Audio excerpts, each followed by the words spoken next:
Hello, hello, hello, strangers of the internet. It is I, David, and down below, it is he, Chris, and this is the Bada Bin Show. Thank you for tuning in. It's been a bada bit, but we are really pleased to be here, or at least I Mhm. am. I don't know about that guy. Oh, I'm totally down. Okay. This has been the summer of our discontent here. We we had ourselves a unplanned hiatus. It's been a snake bit summer Yeah. for us Well, here. It seemed like every weekend something was going down that was out yeah. of our control. Yeah, I mean, I thought snake bit might have been a little extreme, but because I was going on vacation and Well, after that, though, that yeah, was a sort of planned hiatus, and then after that, it's like I was down one week, you were down the next. It was like mm, weird. yeah. But you know what? Everything happens for a reason. That's what they say. Yeah, they say it. Now we're You here never know today today. to have Hmm. some awesome conversation about comics, who knows what, Hmm. and whatever we got on our noggins here. Sure. So I guess to kind of lead things off, if you're not following us on Instagram at Bada Bin Show, you might have I'm missed. not. Well, you're an anti-social media kind of cat, A as little is, bit. you know. But I was posting videos, Mhm. updating people on what was happening during vacation. So I'm sure if there are any fans out there of this lovely mug, they were tickled pink to see all those clips. And I'm trying to promo something here, meaning, if you want more of me, social media, baby, do it. Mhm. All that good stuff. Clickety clack or tappity tap. And you can get random videos from moi. But I hit up a couple comic stores. You're not on social media, but I still sent you the Mhm. videos anyway. Yeah. Yeah. So you get to see them. You get the VIP I got to treatment. see like 90% of them because like one of them you sent wasn't the clean video. It was a link to the Instagram, and I don't have that. Oh, well, why It didn't you kept say trying to like something? open. Huh? I could have rectified that lickety I split. forgot. I forgot. Oh, geez, Louise. So I think anyway, I think you might have sent it the night before, and I woke up and yeah, I was already. okay. Time had passed. All right. Well, The moment had passed us by. I guess for anybody who didn't follow those videos, which I'm sure is the majority, had a blast on vacation, hit up a couple shops. Mhm. Second half of my vacation was the staycation, did some more hunting. So I get some books to show off today. Mhm. Now, Mhm. Chris, what have you been up to the last few weeks? What is crack-a-lacking with you? I've been doing some hunting, actually some pretty intense hunting, Ooh, as well as getting ever that much closer to that project that I always talk about that I'm never going to do. That project is well, we're getting closer to never doing it. So okay. it's so you never know. The hunt has been very franchise centric, and we'll talk about that more as we go in here. But I actually did something that you get on me for not doing, and I didn't file everything away. I actually have everything here. Uh-huh. So not going to talk about all of it because that can't be terribly interesting to anybody. Just seeing me hold up, 50 covers, but uh, I held on to things just in case. I usually get and file. Now I kept things out. Right on. Thanks, brother.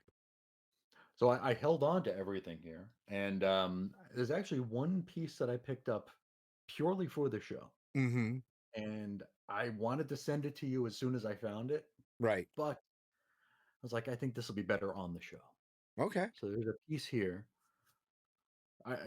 It's actually a double of an issue I already have, but there's something very special about it. Groovy. So we'll get there. That's got a We'll get funky beat that I can dance to. Now, Funky is a good word for it. okay, I like that even better.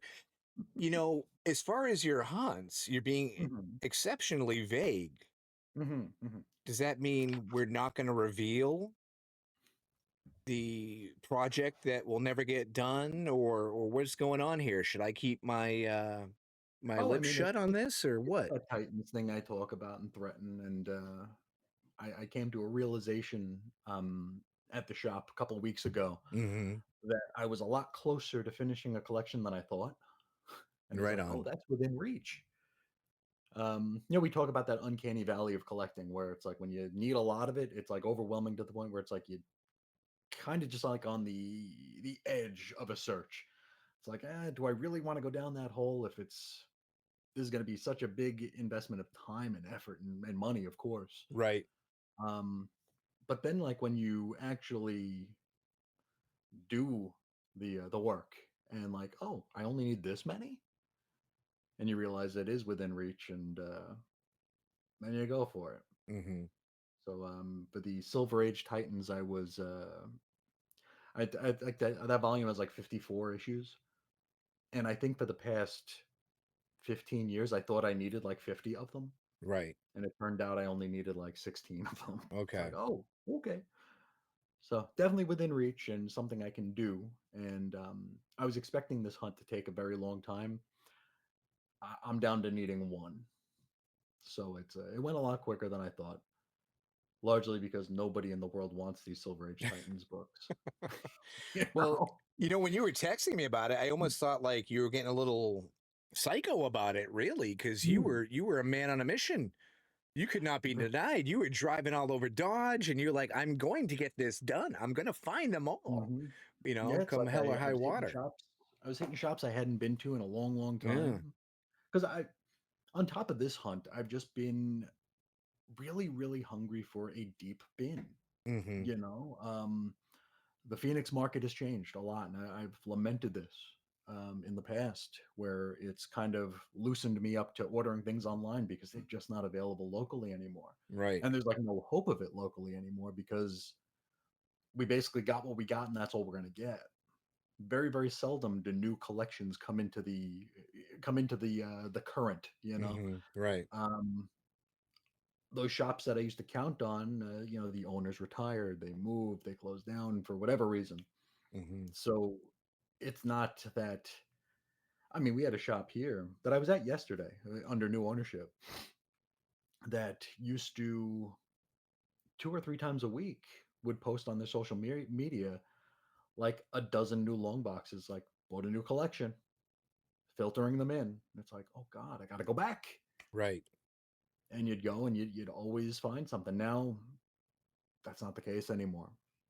So I've just been really hungry for strange bin, where it's like Mm-hmm. you find a bin that you've never been to before, and it's like anything could be in those boxes. Instead of, oh, it's that coverless Bayou Billy again. It's I want new. Yeah. And so been really hungry for that. And now with this Titans project or collection project, um, it gave me incentive to hit some places that I haven't hit in a very long time. So good stuff. And, Right and we'll on. go through that a bit later. Well, before we do, can I hit you Hmm, with a slightly off the cuff sort of question? sure. You know, I'm all about off the cuff. these hunts that we go on, Yeah. this is a habit I tend to have, and I wonder if you ever do the same, Mhm. wherein, okay, you just stated Silver Age Teen Titans, right? Yeah. You needed a big chunk of them, or at least you thought you did. You narrowed it down to 16. Let's say something has many years of a publishing history. Do you Mhm. ever kind of like make little segments of, I want to collect this specific part of a run or this year or this creator, Mm. and then try to make that into a goal and hunt that down, and then To it's parse it all, out, yeah, it's all contributing to the bigger goal, picture. yeah, the big Yeah. picture in the end. But it's more of a specific target for you while you're Mhm. digging. You ever do that? Yeah. I think you and I have a similarity in this, Mm, in that when we were trying to, and you're still in the midst of this, the Triangle era, mm-hmm. when I decided, okay, I want the entire Triangle era. Um, I did parse them out in titles. I put a higher emphasis on like adjectiveless Superman and action. Mm-hmm. Where Adventures of Superman was like the next tier, Man of Steel was below that, And Mana Tomorrow and the one shots were even further behind that, where I Yeah, just wanted, with Superman Volume 2, that in and of itself was a volume I could collect. Ran like what, 225, 249, was it 249 issues or it something like might have that? been. I Um, can't remember off the top of my head. Did no, I it mean, went that's a lot of. 250. Did it make it? No, I thought it did just shy of 250. you might be right. I don't know. Yeah, I can't remember for sure, Yeah. but the that's a big volume, but it's doable Hmm. because it's not ancient. It doesn't go back to the golden age. There's no 10-cent issues of Superman Volume 2. Um, so they're easy to come by. And for a lot of the run, it was printed in glut, just Right. tons and tons of copies of stuff that was moving for a minute and then not. But like it took them for a while to correct course on that. So we were getting like tons of these books and they weren't going anywhere. So they were easy to come by. Um, so yeah, I did it that way. Where like if I was in a 50-cent bin and I found like 40 books from the Triangle era and like half of them were Man of Steel, I might not take those right away. It's like, okay, it's like, I want these. I don't need Mana Tomorrow. Those felt very throwaway anyway. But yeah, I did break things down that way. When I get to a point where I have pretty much everything I want, but there's still 50 years of comics before that I don't have, Hmm. I'll generally prioritize the ones closest to the cluster that I own. Like if I have every action from 400, I'm going to put more of an emphasis on getting 399 than I am 325, because then I could be like, okay, my full run goes this far back. Hmm. And so that'll kind of steer me and guide me from overindulging and going nuts, Right because on. it's easy to do. It's very easy to do. Oh yeah, big time. Holy No, moly. eyes bigger than wallet. Yeah. I think That's it's always worse. the case. Plus, we're cheapskates. So, I mean, come on. Um, It's true. I recently kind of got on, everybody knows this, ever watched this program, I Love Mad Magazine. And going Mhm. through my collection, I'm like, wow, I'm only one issue away from completing 1982. Oh, I'm only two issues Sure. away from completing 1984. So I started doing those like little, specific issues just to Mhm. kind of wrap up, a year before I finally say, okay, my entire thing is to get the whole decade. You know what I mean? Sure. Um, so that's been a kind of a fun little kick for me recently. Oh So yeah. yeah, that's what inspired the thought, the question Sure. right there. Mad Magazine. It all goes back to Alfred There E. you go. Newman. He's the one. He is truly the one. Now, just like Alfred E. Newman, who would Mhm. famously say, "What me worry? I've got nothing to worry about because I have the complete Bada Bin squad here with me today. I have you. Mhm. Mhm. We know we've got Chris Yu waiting Mhm. behind the scenes. We also Sure. have Bada Sure. booting up. Oh, hello, Bada Bot. hey. Hey, I was about to name you, my friend. It was Hmm. quite coincidental that you decided to pop in here. Hello, guys. Good to see you both again. Yeah, You too. same for real. I mean, Bada Bot. I mean, I missed him terribly while I was Hmm. on Hmm. vacation because He didn't go with you. no, Bada Bot, Oh. unfortunately, with no physical form, cannot quite get a Mm. suntan or enjoy the same things I can. But he's always there to answer questions, help run the show. True. In many True. ways, I would hope he could help run my life. But Hmm. Bada Bot, I hope you know that I care and I missed you. Why do you love Bada Bird more than me? What does he Whoa. have that I do not? Wait, I love every member of the Bada Bin team the same. Hmm. It's like children, right? You can't love one Sure. kid more than the Sure. other kid. If you do, there might be something wrong with you emotionally. You What's your know, favorite Pop Tart? All the Pop Tarts. all of them, even Hmm. the apple cinnamon, which is terrible. I mean, for Terrible. crying out loud. But Bot, seriously, man, what is your? We've dealt with this before. what is your problem Mhm. here with the bird? Can you please tell us? All smug sitting on that shelf. Okay. I see him there behind Chris. Mhm. Do you sense any smugness there? Or is that, I don't know, he seems pretty docile. Little aloof, maybe. I don't see smugness. Yeah. All right. Yeah. Well, Bada, I hope I can assure you that we again, we love you all equally. And, While Absolutely. Bada Bin was on hiatus, I uh-huh. decided to do something Bada Bird could never do and prove that I'm the most important mascot. Oh, all right. Okay.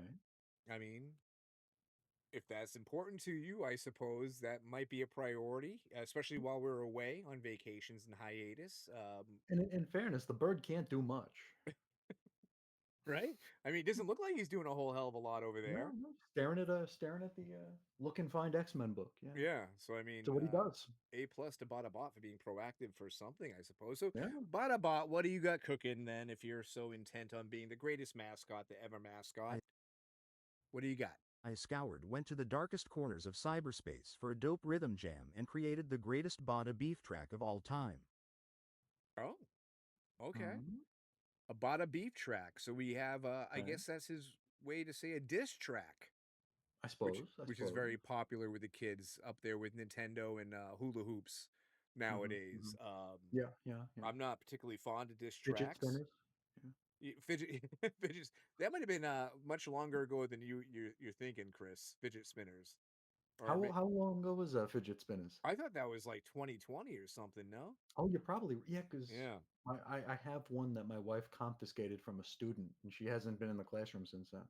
Okay. It is shaped like the bat symbol though, so I Oh, have that over okay. there. Yeah. Do you get enjoyment out of spinning that Not thing? really. Oh, all Not right, really. It looks kind of cool. It looks kind of like a batarang. all right. So Well, don't spin there's it. that. Throw it. I know. I got to find an evildoer, a cowardly and superstitious type. Well, Yeah. by the sounds of what Bada is trying to get at, you might have an evildoer right there behind you. With and he's got feathers there. So Not the rang the bird. yeah. All right. So now that we've established we got a diss track going on here, Bada.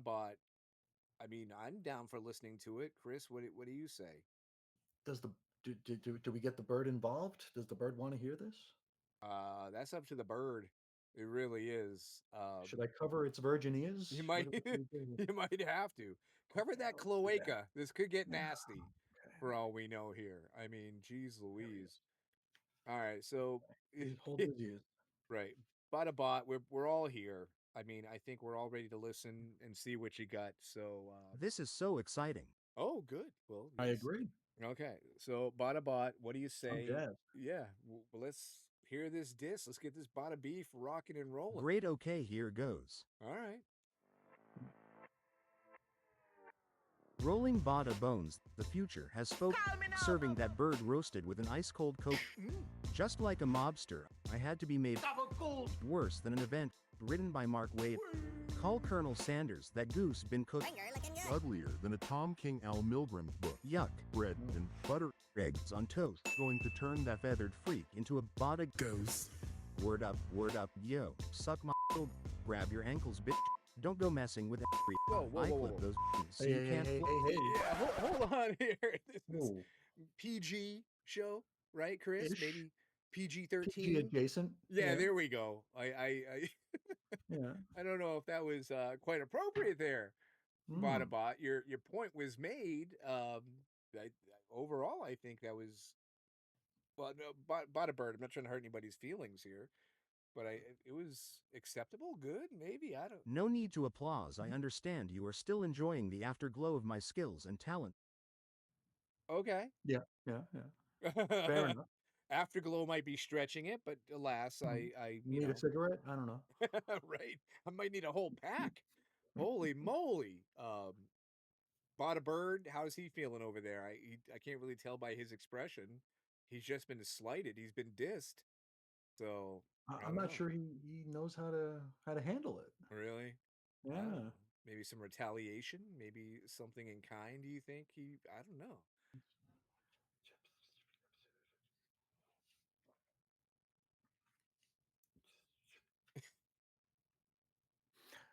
The bird might have something. Really? The Okay. bird might have something here. He's put on the spot, but might have something. All right, Bird. Let's see what you got crack-a-lacking.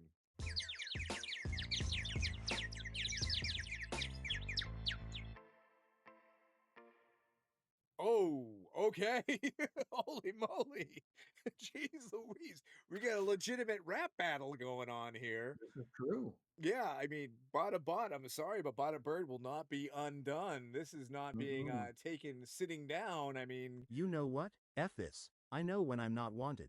oh, Oh, Bot, please, jeez Louise. Don't be so feisty. So sensitive. Oh, the bird. What's the bird got going on here? the bird says next week he wants to challenge Bot to a having legs contest. Oh, that's unfair.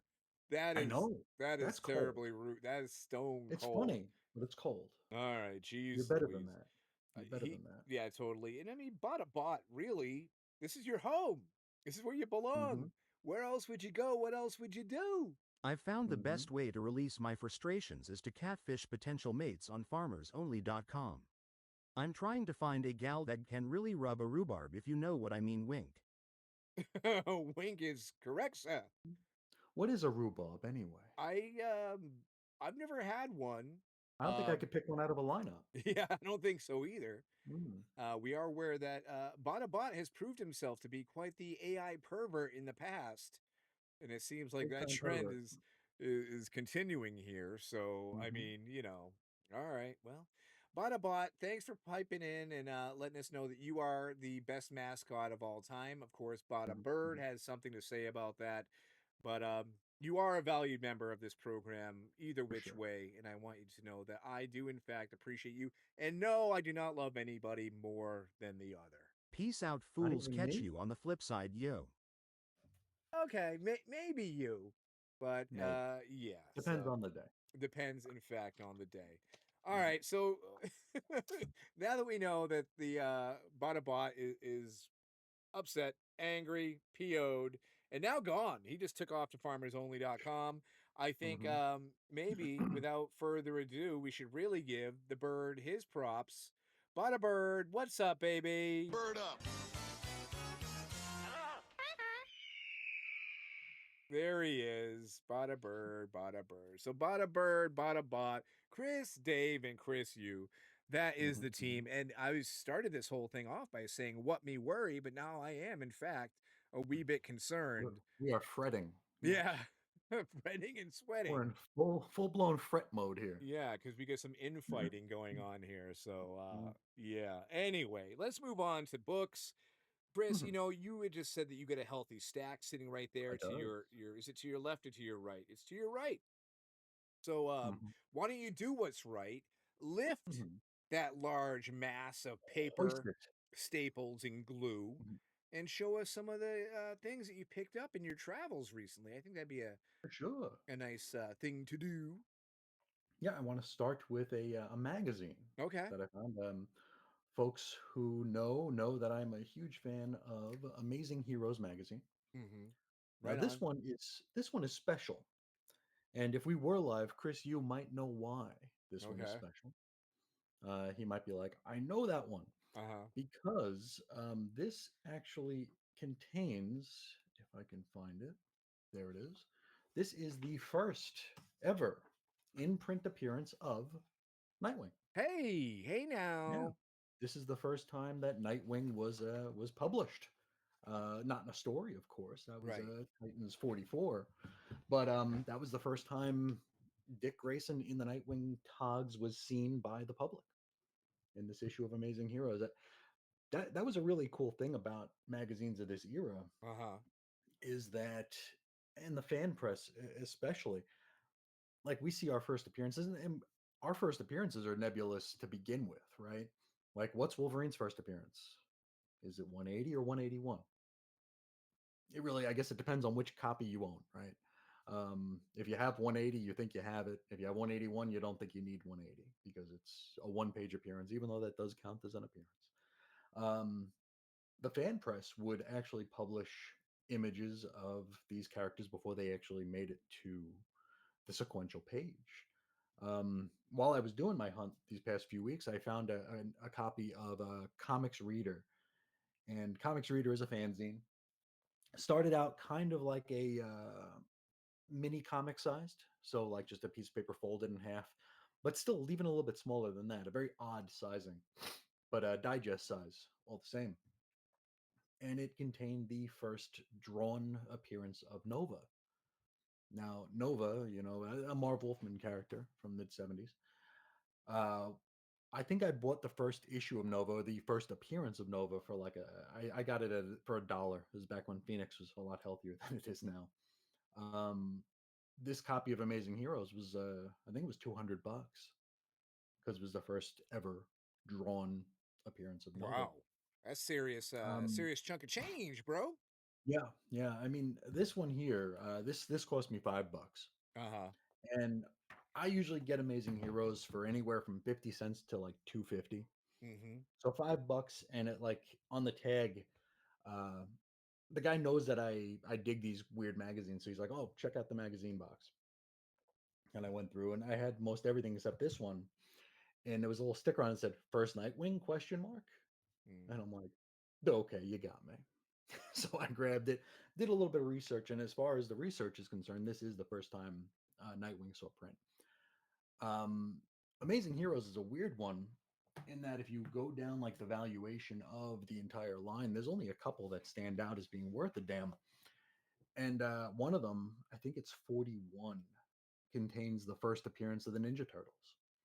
So before the Ninja Turtles were in their own book, the first actual published image of them was in an issue of Amazing Heroes.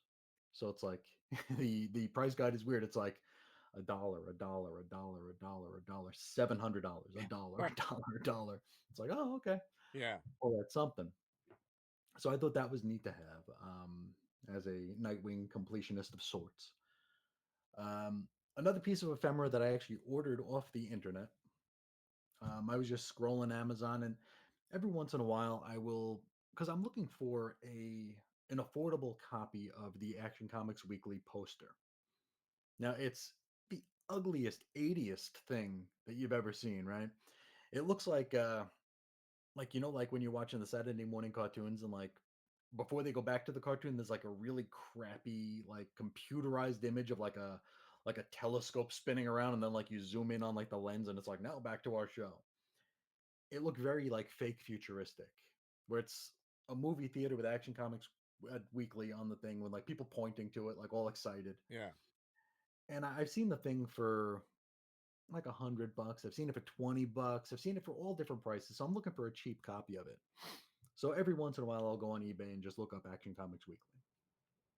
And being eBay, it takes forever to find anything you're actually looking for. When you put Action Comics Weekly in there, it's like, no, I don't want the variant of Action Comics that came out last week. Yeah. Don't want No. that, regardless of the rarity. Um, Huh. so I was going through and I found something for $1 on eBay, free shipping, Wow. What? $1. Yeah, yeah. Why would someone even waste their time? Like, this is costing me Don't know. money to mail it to you. This Isn't is, it? I mean, the whole transaction is costing me money. And I mean, to show you what it Uh-huh. costs them to mail it, have you ever seen this many stamps in a current year shipment? I mean, No. there are like 5-cent stamps in there. I mean, though I didn't know they still made those. Dude, I haven't used a stamp in so long. I Hmm. would think you'd have to need, or you'd need a like a forever stamp now, not like one that's actually Yeah, like designated a certain amount of pocket change or I mean, dollars there's a or 5-cent one here. There's a 2-cent one here. There's a 35-cent one here, uh-huh. So and then there's really, these two purple eagle ones here. I don't know what those are, I'm but wondering, there's no price on them. the person that mailed it to you, was it like a nana? Was it someone who's like 85 years old? Do they It might have been. let me give you some Might have money been. for a candy buy. Here's Yeah. 25 cents. There you Can you go. get a gobstopper? Get a But whatchamacallit and call it a day. but the All thing that right. I found that I'd never seen it before Uh-huh. is something that was shipped to the comic shops when Action Comics Weekly was coming out, and it Yes. was a season pass. Oh. So if you were interested in buying issues of Action Comics Weekly, you could sign up, and like all the name information's here. And I guess like maybe they punch the ticket here because it's 1 through 8 or something here, or 1 through 10. Uh-huh. So I wonder if I wonder if they repeated these. I wonder if there was like an 11 through 20 or 21 through 30. I doubt it because I feel like they lost confidence and interest in Action Comics Weekly pretty quickly. Yeah. Um, I think by the time they made it 10 issues in, they realized it was a fulfillment of a contract, and it's like, we got to do this for a little while. Like Otherwise, you, we're going to look stupid. like back in the '90s, you'd have the Subway card. They give Yeah. you like Yeah. 5 punches, you get Free your free sub. sandwich. Yeah, exactly. Like, And a captain's hat. yeah. Yeah. Well, I mean, that's a neat little piece of ephemera. I didn't know that Yeah. existed either. No. I know that's your own little corner of the universe, Action Comics Hmm. Weekly. Yeah. But yeah, I mean, for $1, come on, you can't go wrong with that at all. Right. Yeah, that's neat. It's different. Yeah. No, it's pretty cool. And still haven't found a copy of the poster worth Hmm. actually leaping onto, but you never know. Maybe one of these days. I do check it with regularity. So Hey, quick we'll see. question. When you did see Yeah. that on eBay, did it kind of like knock you out of your socks a little bit? Like, wow, I've never Yeah. seen that. Here, Yeah, we please. talk about that. When we find things in a bin or behind a counter or something that we Yeah, never even knew was a thing that existed in our planet, right. being the fake ass researchers we are and historians we are, it definitely throws you for a loop, Yeah, and it's pretty neat to the old dog learning a new trick. yeah.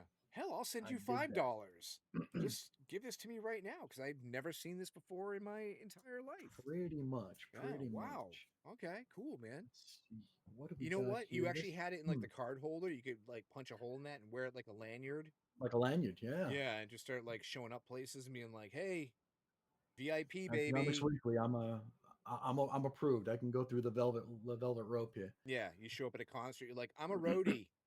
Okay. All right. What What's the else you got band name? cooking there? Action Comics Weekly. Yeah, right. Um, Yeah. I went to a shop yesterday. Did a bunch of hole filling. Nothing really worth long long time things here. These were in I think a 50-cent bin. Still Shadow of the working Bat. on. Okay. Yeah, Shadow of the Bat's a weird one because I have like internalized its value at being like a buck or below. Uh-huh. So it's very, very hard to collect for. Because like I'll see them for $2 and it's like, nah, it's too much. Right. Even though it's just another dollar or another whatever. Um, and I just can't get jazzed about spending more than I couldn't do cover price on it. Because I've seen them in the dollar and less bins so often that's just what they become valued as to me. Right. I It's kind of like totally when I get was, that. yeah, it's like when I was collecting Dazzler, and it was like I see some issues of Dazzler like on the wall for like $15. Like, no, Yeah. no, that's not. There's one issue of Dazzler I paid $5 for, and it was the Michael Jackson Thriller cover, Yep. because that's the one that everybody wants, Sure. and I couldn't find it in any bins. But every other issue I got for $1 or less. But it's weird how you evaluate those things in your head. Still, for that project that'll never happen. Some Donna Troy appearances in Dark Stars. Okay. Right on. Um, Need a couple more of those to go. More for that project's never gonna happen. Deathstroke, some Deathstroke stuff here. Right on. The Uh, bloodlines there. The yeah, first appearance of Gunfire. Oh yes, I was gonna say the event that created a freaking gaggle of characters that no one ever cared about again. One of them became a Titan for one issue. Um, an issue of Tech, of course, gonna pick up Tech. Right on. Some Green Lantern, Green Arrow. The full run. I'm trying to get the full run. Wait, what was can that go back. last one you had there? It looked like my Oh, yeah, that's an the Lunch interesting Lady? cover. Well, I was gonna say that looks like someone I know. Is that my Aunt Peg about Oh, to attack Hal Jordan? It will come back to you. Hello, yeah, Peggy, yeah. baby. Poor whatever this person is out in the vacuum of space without any kind of breathing apparatus. Now So you called her a lunch lady? Is that what you said? it looks kind of like a lunch lady, Okay, so that's basically or the Louis Anderson. yeah, I love young comics. So basically, I'm sorry to dig this Yeah. deep into this, but when you were a wee lad being Mhm, served sloppy joes, mhm. the looks of the lunch ladies in your school were probably pretty horrific enough to give you nightmares that maybe Potentially, they, in fact, were lost in the vacuums of space and skin. without without a breathing apparatus. Yuck. Okay. Hmm. All right. Now Chris Yeah, continues. he does. Um, Another one of those books that I didn't realize I almost had a full run of was Justice League Task Force. Oh yes. And I was looking through my list because I was at the shop yesterday and like it was slim pickings because they don't really restock so much. Right. So I think we've all been in that position where it's like we're at the shop, it's like I don't want to leave empty-handed, Sure. or it's like, am I really going to swipe my card for like $2? You know, is it really Right. worth it? So that's when you go like deeper into your wants list. And it's like, oh, I only need 2 issues of Task Force. And they were these, written by our friend Peter David, featuring would we call that an absolute Martian Manhunter? No, but No, it no. is interesting that it was the 90s, right? When it was basically like, for example, like Guy Gardner, they made him a woman on the cover. I don't have that Mhm. issue, but it Yeah. was like, something that we talk about 20 years later as being like, oh, yeah, you remember that? And then collectors go, oh, we're going to have that, even though it's a, Hmm. like, 50 A cent book. throwaway. Yeah, Yeah. yeah, exactly. You know what I mean? But that's the time they turned him into a chick, you know?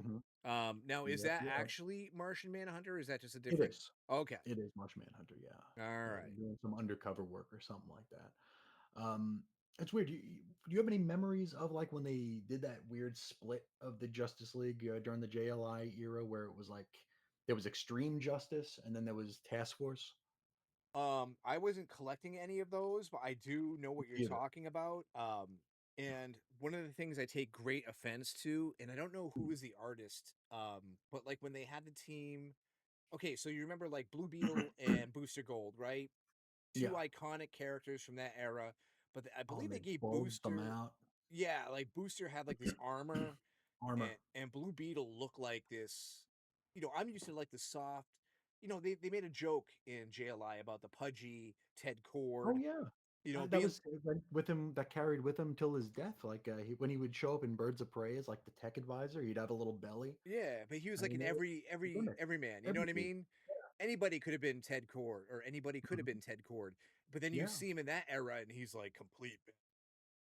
You Hmm. know, um, Oh yeah, he's like ripped. yeah, dude. And even like the Oh. little like bug legs or little designs above his like Hmm. yellow His eye goggles. goggles Yeah. were like super angled. Like he could have They fit were in like a Like Spawn comic. McFarlane. Yes, Yeah. yes. We just read each other's minds. Put it that Yep. way. He could have been in No, Spawn. Yeah. it's weird because like I remember when those were out, I wasn't interested in them at the time, but Mm-hmm. they evoked the two big things going on in comics at the time, where it was like Extreme Justice looked like it could have been an image book, Right. whereas Task Force, which had like muted colors on the covers, it had a very, I don't know, a different look to it. That looked a lot like Valiant. Because remember, like Valiant's covers, they're not very impressive. They look weird, like they look cheap almost. Mm-hmm. It's like flat and like the colors don't pop. The first few issues of Task Force look like they could have been a Valiant comic. So it was weird how they evoked Image and Valiant. But I think it was like later. What year is this? This is no, this is 93. So right in that ballpark. So 92, 93, we have the book that's like Image and the book that's like Valiant. Weird stuff. Well, Valiant doesn't make as much sense considering it wasn't like what all the kids were into. It wasn't really that much of a Valiant was pretty competitor. huge though by Wizard. Wizard was pushing the Oh, hell out of them. okay. So I mean, Wizard. and they did Deathmate, which sold, which was garbage, but sold like crazy. Okay. Which was the Image Valiant team up or Yeah. crossover. I think uh, I think that kind of informed a lot of the first half of the '90s, between those two, insofar as outside the big two. Dark Horse was just kind of there, more worried about doing licensed work, I guess. It's just funny Um, because, and I'm sorry to interrupt no, no, no, no. your show and tell Do here, the but thing. you brought up the extreme justice thing and task Sure, force. sure. But when you see books like those, it's so easy to immediately to say, "Oh, the '90s sucked." You Oh know, yeah, oh you yeah. could say that was everything that was wrong with the decade. That's fine. Hmm. That's appropriate.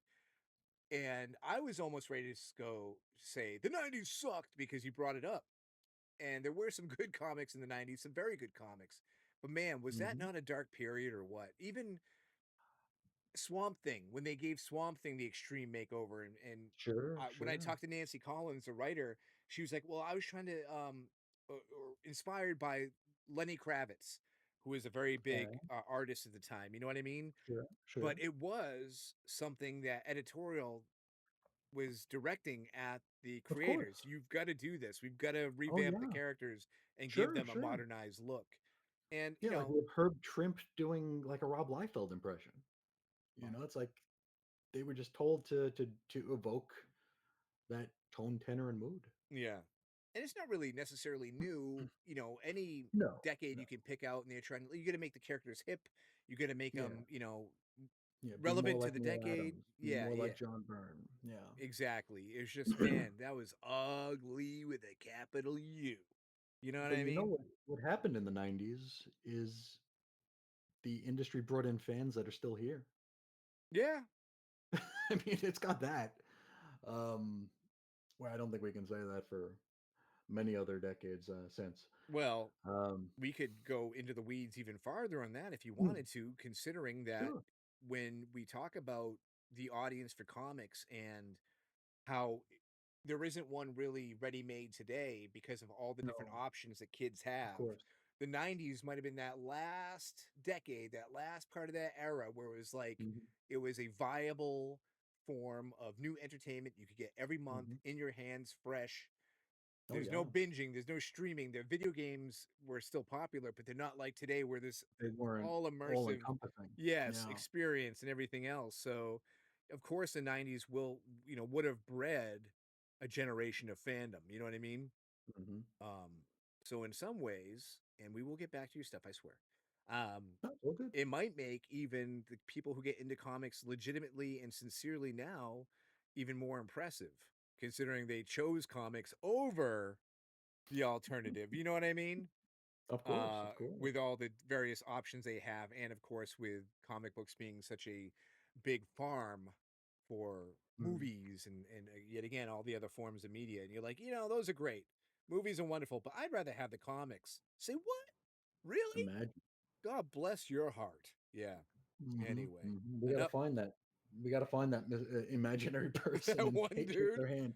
Maybe we can Yeah. send Bada Bot out, and he can Yeah. prove his mascot worth by doing There you that go. rather than writing diss tracks on other members of the Mhm. team. You know what I mean? Yeah, just to unite us, not divide us. Yeah, please. I mean, that's what we need more Yeah. of for sure. Um, Um, yeah. What do you Something got? weird I found. I don't have any real interest in pursuing more of this, but I saw it and it's like, oh, it was a buck.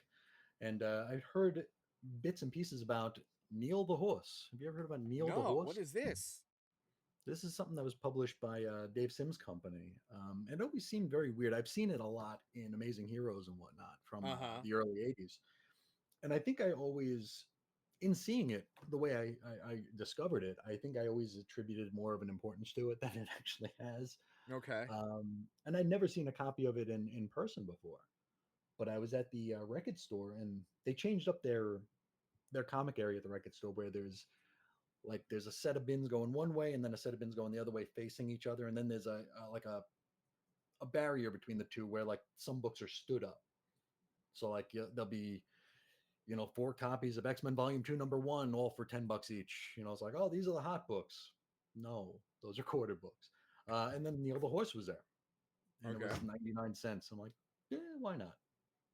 It's mostly like newspaper strips. I think these were published in a Canadian newspaper initially. Uh huh. Um, eh, maybe I'll read it. I don't know, but I just thought it was neat I because like that it's in black and white. That's it kind of is in black cool. and white. I Yeah, it is Aardvark Vanaheim, so it's probably going to be black and okay. white. Found a weird old trade from Marvel, like we talked about when I found that Spirits of Venom or whatever it was. Yes. It's like, oh, this is from before a time where everything became a trade. And this one is Spider-Man and the Uncanny X-Men. It's a bunch of their team ups throughout the years. Thought that was pretty cool. Yeah. Uh, and the cover is by someone you like a lot, Yeah. California. There he When is. the There moon he is. hits your eyes, Spider-Man and X-Men, Mhm. California. Wait, I just said that wrong. But it's California. like even like the spine looks crappy, you know? It's like you can't tell what it is. It's like Dude, you you can have barely such even a see it. bone to pick with these spines. You bring up spines all the time. Well, I mean, there's a charm to it. I like that it's not all shouting what it is Yeah, because at the end of the day, it's like it's not important. It ain't curing diseases. It's just a I book. know. But I dig that it's the old Marvel trade where it's not that stupid red bar, where it's like, what is it? It's Marvel, X-Men, Bendis. It's like Yeah. it's like it's actually the book. It's actually the characters that are important, I'm which is very, very seldom. currently living through this imaginary scenario in my brain right now that you and Hmm. I are on a hunt together and you find this Yeah. trade and you look at the spine, you go, you know what, man, this is BS. It doesn't say ISBN right here. It should say ISBN. I ain't buying it. No way, no how. I think Spirits of Garbage. Venom said that. Yeah, Oh, yeah, you know what? You're I think probably right. so. Yeah. But you just being so picky about that, just being like, no, no. It's gonna be old school. It's gonna be legit. I don't want any of this stuff I'm a fan. that's gonna be Hmm. looking uniform on my bookshelf. Mass market. Yeah. Yeah, no, no, no, no, no. This is Spend gonna have your charm. spend your tax return. Yeah. Um, Right. Now another book. People really don't care about comics history all that much. I mean, that's something that we've talked about. Sure. I found this. This was $1.99. It's a Comic Books in America, 1945, 1954. Okay. Published by the University of Oklahoma Press back in, boy, 1980 something, I think. Uh, Pretty decent. Very, very flimsy. Very, very breezy. Um, Not much to it. Okay. So, and it's something I wanted to talk about when we get into a tomorrow's publication in a little bit. I'm not sure who the market for this is because if you're interested enough in comics history to look up a decade's worth, an ancient decade's worth of history about the industry and the medium, you probably know everything that's in here already. Yeah. And if you don't know, you probably don't give a crap. You're not gonna be interested in anything outside of anything.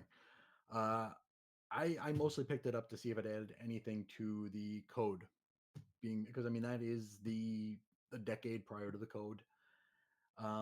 I think Wortham's name is in here 3 times, and Mm-hmm. Estes Kefauver's name is in here once. So really, not what I was looking for, but for $1.99, yeah, Right on. could do worse, I suppose. Well, let me tell you something. Let's go back to the 90s real quick. Let's just pick an Let's do it. arbitrary date, 1992. Young Hmm. David is in the library. I see that. I would totally check that out. Being a young comics fan, just being like, hey, cool, a book about comics. Why not? I mean, so maybe that's who it was meant to appeal to Could was be, was could the be. rando walking around the library saying, you know what? The Tropic of Cancer, lame book. Lame. But you'd open this up and be like, where are the superheroes at? Yeah, right. Well, Because there ain't any. I think Batman is mentioned in it like 3 or 4 times. okay. I mean, I read the thing in a sitting. It's very, very breezy. Hmm. It just really does. It doesn't challenge anything. It doesn't really add like this day and age. You know everything that's in there, or you just don't care. Right on. Um, During my grand tour of the Valley of the Sun this past weekend or past few weekends, I happened into a store that I don't go to very often. And it's just really off the beaten path, and I think I clean them out. Usually, every time I go, it's like, okay, there's everything. Okay. Um, but I went in because I'm on this Titans hunt, and as I walked in, he's like, "Hey, have you been on our Facebook lately?" I said, "No." It's like, "Oh, well, we hit such and such milestone. Everything in the box is 50% off." I'm Ooh, like, "Okay, you got my attention." right. So I'm digging through my lists, and I didn't dig deep enough because there's stuff that I regretted not looking for while it's like you get that word where it's like everything's half off, and like the endorphins pop in your head and you don't think straight. You don't get the full breadth of what you might want to look for. Hmm. Now, one of the hunts that I have that is a perpetual hunt for the rest of my life will be Action Comics. And I found the last two issues from the 400s that I needed. And Yes. I think one was $4, one was $5, so they were $2 and 250 after the 50% off. Nice. So Very not bad at nice. all. So now my full run of Action I think goes back to 381. So that's a lot of books. That is a lot of Um, books. Holy moly. That's great though, man. And it is a yeah. beautiful thing. Like that's I've said it on this show so many times. I say it out in the world in the Mm. wild a lot. Is like when you collect Superman, you're never going to be finished. No, ever, never. You know, and it's one of those No. great things. It's just this evergreen search to There's bring always home. a possibility. Yeah, always bring home as much Superman books as you can, and I like it. I love it. You know, Oh yeah, it's wonderful. yeah. I would And never write a diss track about digging for Superman. and when you get to the point where like you barely ever see anything you don't need, and then you do see something you do need, it's like, boy, oh boy, Oh yeah. you know. Speaking of those endorphins, right? Definitely, Yeah. definitely. Um, been looking for those Teen Titans appearances here, and I found this is a weird one. The adults only concentration camp. Ay, caramba. Oh Yeah, yeah. yeah, they're not messing around, are they? This Nope. is Brave and the Bold. We have another Brave and the Bold here, where the Titans are about to be run over by a steam thing here, a steam shovel. So there's that. Um, Another book. This is a Marvel book that I've been trying to collect back till the day of my birth, and one issue of it eluded me because it's a new issue that blew up in price for, in my opinion, a stupid reason. It's like this is the first appearance of a police officer who I think was on one of the Netflix shows or something, and it was Daredevil #2, Daredevil volume 7, 6. Works for me. One of the this is like the 2019 I think volume, the first Zarsky run, Hmm. and I guess like the first appearance of like Detective Dingus was in it. I don't Okay. know, but this one I've seen when I went to Old Man Con. I think it was like $50. I've seen it in bins for $35. At this shop, it was 12, and it was 50% off. So Okay. I'm like, Right. Sure. okay, I'm Right paying on. 6 for it. It's got a $4 or $5 cover price. Hmm. Now I have every issue of Daredevil going back to before the death of Elektra. So it's like, okay, Cool. I'm glad to have that done. Um, Another comic from that project that'll never happen is Showcase 75. This is the first appearance of Hawk and Dove. Um, it's not good because it's Hawk and Dove, but it was like $30, 50% off was 15. I'm like, okay, there we go. Thought that was pretty neat to have finally. I priced that one online because I'm very close to having every appearance of Hawk and Dove, and I was seeing that for like $100 on eBay, and so to get it for a fraction of that is pretty good. Um, Yep. we Right have on. another early Titans appearance here is from World's Finest, where they team up with Superman. So there's that, and then we can actually get into the Titans portion of our program here, Okay. Let's do it. Dig on in, bro. I'm gonna hold on where to my seat here and just let the Titans take me away. yeah, this is the one that started the hunt here, and this is one that I've priced online, pie in the sky kind of. Never thought I'd own it, but it's Hmm. Teen Titans #1, and they actually had to put a sticker on here because there's no #1 on the cover. So Oh. that's that. Um, we got the one here with a villain with Guy Fieri energy here, Ding Dong Okay. Daddy, All yeah, right. which is pretty great. Ding Dong Daddy. Maybe he was also the detective in Daredevil. Might have been Detective Ding Dong Daddy. There's a Yeah, whole yeah. lot of D's going on there. Mhm. And it's so crazy that, I think a lot of our current year comics writers have this inferiority complex because largely I think a lot of them come in from outside the fandom and are usually just using this as a stepping stone anyway. But there is such a wealth of weird characters from the Silver Age that just never get touched again. Ding Dong Daddy has never been seen again. You know, Yeah. why wouldn't you just as a gag just bring Ding Dong Daddy back? Um, we got Speedy showing up in Titans here. And they say here, you asked for Speedy, you got him, and they ain't kidding around. Every damn letters page is people complaining that Speedy is not there. It's like, we Really? want Speedy, we want Speedy, we want Speedy. Oh, dude, they wanted Speedy bad. And it took until the one issue of the Titans that I'm missing now for him to officially join, and that was a Teen Titans 19. That's the only one I'm looking for right now. Okay. Got the first Mad Mod, which is labeled as such. First Mad Nice. Mod. Very nice indeed. Now, some weird haniness here. We're going to cover the bottom here. It's them being chased by a robot. It's a killer called Honey Bun. Oh, Yeah, did Honey Bun did is the thing. Honey Bun ever team up with Ding Dong Daddy? If I ever get my fingers into the Titans pie, yes, he will. Okay. Ding Dong Daddy will be driving Honey Bun. Okay. Um, Now, Cool. there was a bit of a cover fascination with the Titans here of motorcycles. I think Ding Dong Daddy's issue here has, yes, you have the Robin cycle here. His motorcycles were huge, to the point where I thought I had already owned issues because they all had these motorcycles coming at you. Like here, number 10, I think it is here. Motorcycle guy. Cool. Um, 5 issues later, motorcycle guy. It's weird stuff. Um, this is one I found. It's not in the best of condition, but I got it 50% off. I think it was $6 before the 50% off. So $3. And this is one that I had actually talked to you about because I'm like, I'll never find this one in good condition. And indeed, I did not. Um, it's a cover that has a black border around it.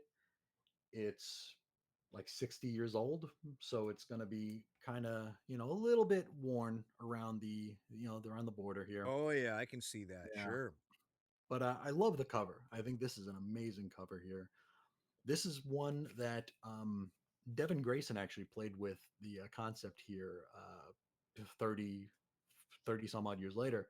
Uh-huh. This is an introduction of the gargoyle who can mess around with emotions and whatnot. And she played with that pretty well. It was kind of, I don't know, like we've talked about like how like the first 15 minutes of an episode of the Twilight Zone could be great, and then they flip it and it's like, oh, that sucked. Mhm. The story Grayson was telling, like the first 3 parts of it were like, oh, this is really good. And then it's like the fourth part's like, nah, all right. Okay, well, that explains everything. It reminds you that you're reading a comic book again. Let me make a um, suggestion to you real quick. do it. That issue might be a wee bit ratty, but Mhm, if you keep it in that bag, it's gonna stick to that reputation no matter what. mhm. So maybe you should rebag and board that sucker. What do you say? Yeah, maybe. I think if you Maybe. put it in a nice, crisp, clean, Could be, yeah, because it's mylar or definitely something, yeah, it's gonna have definitely more needs of a ironing. Yeah, yeah. it definitely needs iron. The bag that is. Oh yeah, The yeah, issue itself is fine, but yeah. The bag, um, I saw all the wrinkles in it, and it oh reminded yeah. me of looking in the mirror in the morning and going, "Geez, how have I?" Oh, Yeah, exactly. Right. So, just my two Again, here's cents. another Oh, motorcycle man here, right. Captain Yes. Rumble. Captain Now Rumble, this Ding one, Dong Daddy, Honey Bun. mhm, Man, Honey Bun. I'm liking all these. Yeah, this one here is important. Um, Chris, you probably knows where I'm going to go with this, but this was Marv Wolfman and Len Wein. Now, one of the reasons that I finally went out and bought this thing, I talked about this before, how I couldn't find this one, and every time I did find it, it was very expensive. I found it on eBay, actually bundled with Part Two, Volume Two, which I already owned, but it was $30 for both of them, which was a pretty good deal to me, especially since I thought this was going to have a wealth of information in it. It does not. We'll get into that later. But this issue of Titans here is notable because Wolfman wrote it, Len Wein wrote it, and in it they were trying to introduce a black superhero called Jericho. Now, this is where it gets kind of muddy, in that nobody can really agree on why it was disallowed by I think it was Carmine Infantino. Neil Adams was brought in at the last minute to basically rewrite the issue and then draw over this new hero with this different hero, this different Jericho hero, and I think they called him something different, Joshua maybe or something like that.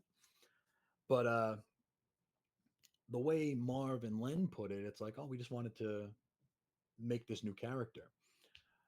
Neil Adams comes in. It's like, no, they had this guy who was like very very anti-white.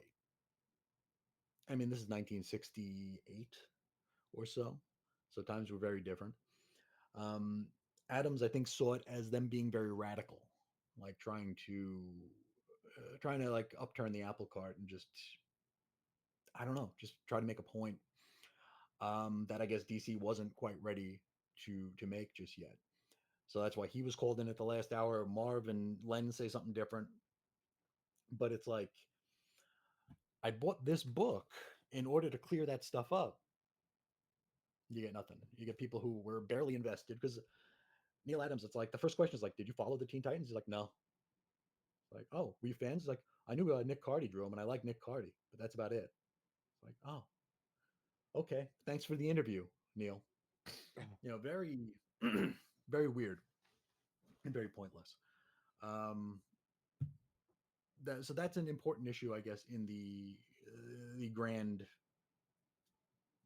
design of the first era of Titans. Hmm. This one here has the first origin of Donna Troy.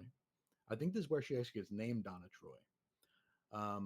We've talked off the air about the life and times of Donna Troy and how problematic they are and how it was a big mess and it only got messier the more they tried to fix it. I think Donna is kind of like the Scarlet Witch of DC, where it's like, yeah, there's some trouble there, but the more you dig into it and the more layers you peel, the worse it's going to get. Because when you start making reasons and rationale for everything, people are going to expect everything to make sense. And sometimes you just got to be like, no, this isn't going to make sense. It's a comic book. It's like, okay, she was found in a burning building by Wonder Woman. Okay, post crisis, she was found by someone else because it couldn't be Wonder Woman because Wonder Girl was actually older than Wonder Woman at that point. And oh, by the way, Wonder Girl wasn't real anyway. She was a computer simulation of Wonder Woman as a girl. I mean, we could just accept it. The more we try to fix it, the more the seams show. Hmm. Um, but here, Marv Wolfman gave Donna Troy, I think he gave her a name and also gave her first origin. Speaking of Donna Troy, this is one I did spend a little bit of folding money on because I wanted a nice copy of it, Okay. and it is What you get? this one here. Nice. This is Donna's new costume. This is where she matures and becomes the Marvin George Wonder Girl basically. Hmm. Where she's not just a kid anymore. So I wanted a nice copy of this one and found it. I think it was I think we agreed on like 25 for it. I still feel like I paid too much, but at the same time, it's like it's one I've never seen in real life before, Uh-huh. and it's one that if you look for it online, it's like it hovers around 50. So it's like okay, cool, Right on, man. I dig that. I dig that a lot, and yeah, it's not something I'm going to get into this minute, but yet mhm, again, we talk, via text and what have you about sure, paying for things, cost of things. I called us cheapskates not so long ago. oh yeah, yeah, So yeah, $25 for us is like a decent investment. You know what I mean? oh yeah. No, And it's a second and third guesser for yeah, sure. yeah, Yeah. totally. And it's funny because you and I wince at this sort of stuff, Oh yeah, and maybe someone who's watching the show is like, what are they talking about? $25? You know? that's nothing. That's nothing, Yeah, dude. $25. Get out of here, you freaking, yeah. you mopes. That's lunch at McDonald's. Come Yeah, yeah, so exactly on. right. You know what I mean? But for us, it's legit. Too legit hmm to quit. Yeah. Hey, um, now this is one that I found actually the same day I bought Titans One, Hmm. uh, and this is a very important issue here in that it predates the O'Neill and Adams Green Arrow Green Lantern, and it's relevant. It goes into social relevancy, and it's this issue here. Very important issue, wherein a peace demonstrator is murdered. and the Titans are blamed for it. It's very much it's kind of like a white Malcolm X who gets murdered, who gets assassinated. The Titans didn't save him, and then they're visited by their mentors who are like, "Hey, you guys suck. Um, this guy is dead because of you." And so they all decide never to use their powers again. And this is where they meet Mr. Jupiter. It's the first appearance of Lilith Clay, who and this is not a great. This is very rolled spined here. It was I think I got it for like $3, but like you meet Lilith here. Where is she here? She's dancing in a cage. I mean, very weird. Very weird that one of our heroes would be found dancing in a cage. But then again, I think she also married a caveman. So Yeah, what are it's you gonna comics, man. Don't you just were saying sometimes the cure is worse than the disease. then the disease? It's Just go true. with it, bro. Whatever, you know. I prefer Um, my heroes dancing in cages. dancing in a cage. Yeah, Yes. please let all my heroes be strippers. Clark Hmm. Kent, reporter for the Daily Planet. No. And Chippendales. Yeah, exactly. He's shaking his Hmm. booty for some singles. This That's is what I'm true. all about, baby. Yeah. See here, we go into the Jupiter era here. You got that there, that there. Nice. Yeah, some of that there. Now, like when I'd see these in the bins, it's like that's when I would be overwhelmed and be like, "Oh, I need like 50 of those." Uh-huh. It's like, well, no, not really. Um, a lot of Lilith focus on these covers here. I guess Kaniger and Skeets and Haney were big fans here. And there she is, knocked out. Um, then the last issue was issue 40 that I needed. Oh, So right now we're down to just needing issue 19 and wow, then having man. everything. And of course that doesn't count the pre three. The first three appearances of the Titans before they're ongoing. I don't have those. Those have a lower priority. I think I have them in facsimile already. But I mean, if I find them for a decent clip, I'll grab them for sure. Let's see here.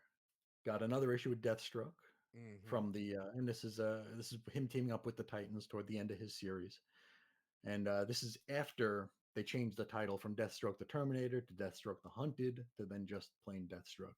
These you don't see terribly often. I think they were printed in very short supply back in the long ago. See here, some catalogs, some comic shop news, uh, Some cobwebs. some cobwebs here. Got a Flash annual that I got for 50 cents. Um, now I do have another thing that I needed to do, and this actually wraps up a project. I wanted every Bartox appearance, and I still needed this one. Oh, So I got that. yes. Yes, a new 52 I didn't era. get that. Could you try again? No, Oh, she wants some she wants Bartox in her Bartox. Who life. doesn't? Yeah. Who doesn't? Right. Um, What were you another saying, though? thing. You're going to say the new 52 what? Oh, it's a new 52 book. Yeah, So yeah. it's a different Bartox than the Right. Bartox that many of us know and love. This for Titans completionism. Ravager. Yes. Yeah, Night the Night terrors. Terrors. Yeah, Oh. Oh, yeah. lordy. Now this one for Outsiders completionism. This was the last issue of an Outsiders book that I needed, and it's Katana and Shazam, Yeah. the Did you just five ooh book because kind. you had such the glare going on there? Yeah, Ooh, ooh. yeah, it caught me. Oh, Caught me no. like that. Yeah. See here, random issue of Secret Origins. Okay. Um, Groovy. more Titans completionism that has absolutely nothing to do with Titans Hera. because it's not that Terra and it's not the other Terra and it's not that other Terra either. It's a different Terra altogether. Okay. Yeah. And it's This is one. terrible, pun intended. Yeah. But it has Amanda Kana art, so that's good. Okay. Here's one that mystified me as a child. Here, talking about putting a high level of import on books that don't require it at all. Hmm. When I started buying X-Men comics, on the back cover there was a comic you could send away for if you had a certain amount of Charleston Chew barcodes or UPC codes, proofs of purchases, if you will. Right. And I've seen this thing in the store before, and it's always like 50, $60. I found it in a box a couple weekends ago for, I want to say it was $4. And it's this. Folks Oh may be yeah, familiar with the folks of our vintage may be familiar with the ad on the back cover indeed. of many Yeah. Marvel comics. And I was actually shocked because I'd never opened this before. I've never read it before, but it's like a bunch of stories in here. There's like a Wolverine story, a Ghost Rider story, and a Spider-Man story. So it's like, huh, interesting. Doesn't add much to anything, but Yeah. glad to have it because I attributed way too much import to it as I was growing up. So it's like Charleston Chew Marvel Comics presents in a way. Basically, Yeah. yeah, Okay. it is basically an issue of Marvel Comics Presents for You sure. know, I've never been big on the promotional comics And and stuff oh like, yeah, you've seen them like you said that the ad in particular, but I mean whether it mhm. was like Pizza Hut or Oh yeah, maybe like for Act example, toothpaste. there you go, or even Yeah. like school giveaways. I have some of those, Mhm. and just Oh yeah. it's never been like a specific hunt of mine Mhm. to track Oh, those down, you know. I'll always snag the PSAs if I find them. It is, but they are cool when they do pop up, Yeah, and they're hard to resist. You know, that's kind yeah. of what I was gonna get at there. So, 'Cause, I mean, Captain America fought the asthma monster like yeah. 5 times.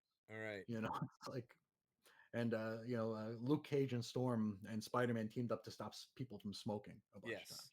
Right. So I yeah, have that one. I Yeah. did. Oh Yeah. yeah, yeah. There's a few of them. There's Yeah. a few of that one. Now this is the book that I bought. I paid $5 American for this for just for this show, Okay. I'm just for this excited. show, and it is an Image comic, Hello. and it's been signed. Oh my God, Dios mio, mamma mia. Should I play this song? Is it worthy of playing this Mm, song? I don't know, man. I think we should play this song. his stinky fingers touched it. Oh God, we should play this song. At least two Mm, seconds of the song. do 2 seconds. Ew, that smell. Okay, you got the 2 seconds in there. Oh, Jim Hmm. Valentino. Who farted? Valentino did. Yes, he He did. did. Oh Yep. my Lord, what a beautiful thing. Now, mind you, you might be needing a hazmat suit after handling that there issue, but I've what never a taken it find. out yet. Oh, Never taken well, it out yet. is it So it's sealed hermetically completely? sealed. Hermetically Yeah. sealed? Yeah. I got the vacuum in there sucking all the air out of it. Oh, Yeah. baby. Yeah, Hmm. nice. That's Yeah, great. I saw that and it's like, I'm like, is $5 worth a joke for that'll last 3 seconds? You bet your Yes, ass it it is. is. It is. Yeah, There we go. you So bet your sweet biscuits it is. And here it goes. there we go. It Oh, has a yeah. spot of immortality. Yeah. He's Take the that. fifth member of our show. And take Sixth that member. to How many wall people are we on this comics show? everywhere. Yeah, I don't even remember how many Hmm. people. Yep. But there is no diss track for that. Only Mm-mm. pure love for the ever so effervescent and stinky JV. JV Jim Valentino, which yet again all rolls back to something else, right? Everything is the origins always Hmm. lie Yep. in a different form of source material, and that would have been Wizard Magazine. So Hmm. yeah, I Hmm. almost want to play the full Valentino song. Maybe I we think can maybe. outro with Ew, it. that Yeah. smell. Oh, I'm not doing it. I'm not. I swear to God. But yeah. Oh God. Yeah, Goodness. but on top of that, this is the only extra thing that I'd gotten, and I actually read Yeah. this. Okay. Um, and I sent you a message as I did. I'm like, wow, this is. It's not bad. It's comfortable to read, Uh huh. but it falls in that same valley as the Comics in America book, where it's like, what's the audience for it? Because if you care enough to spend, I think this is like $30. It's $25.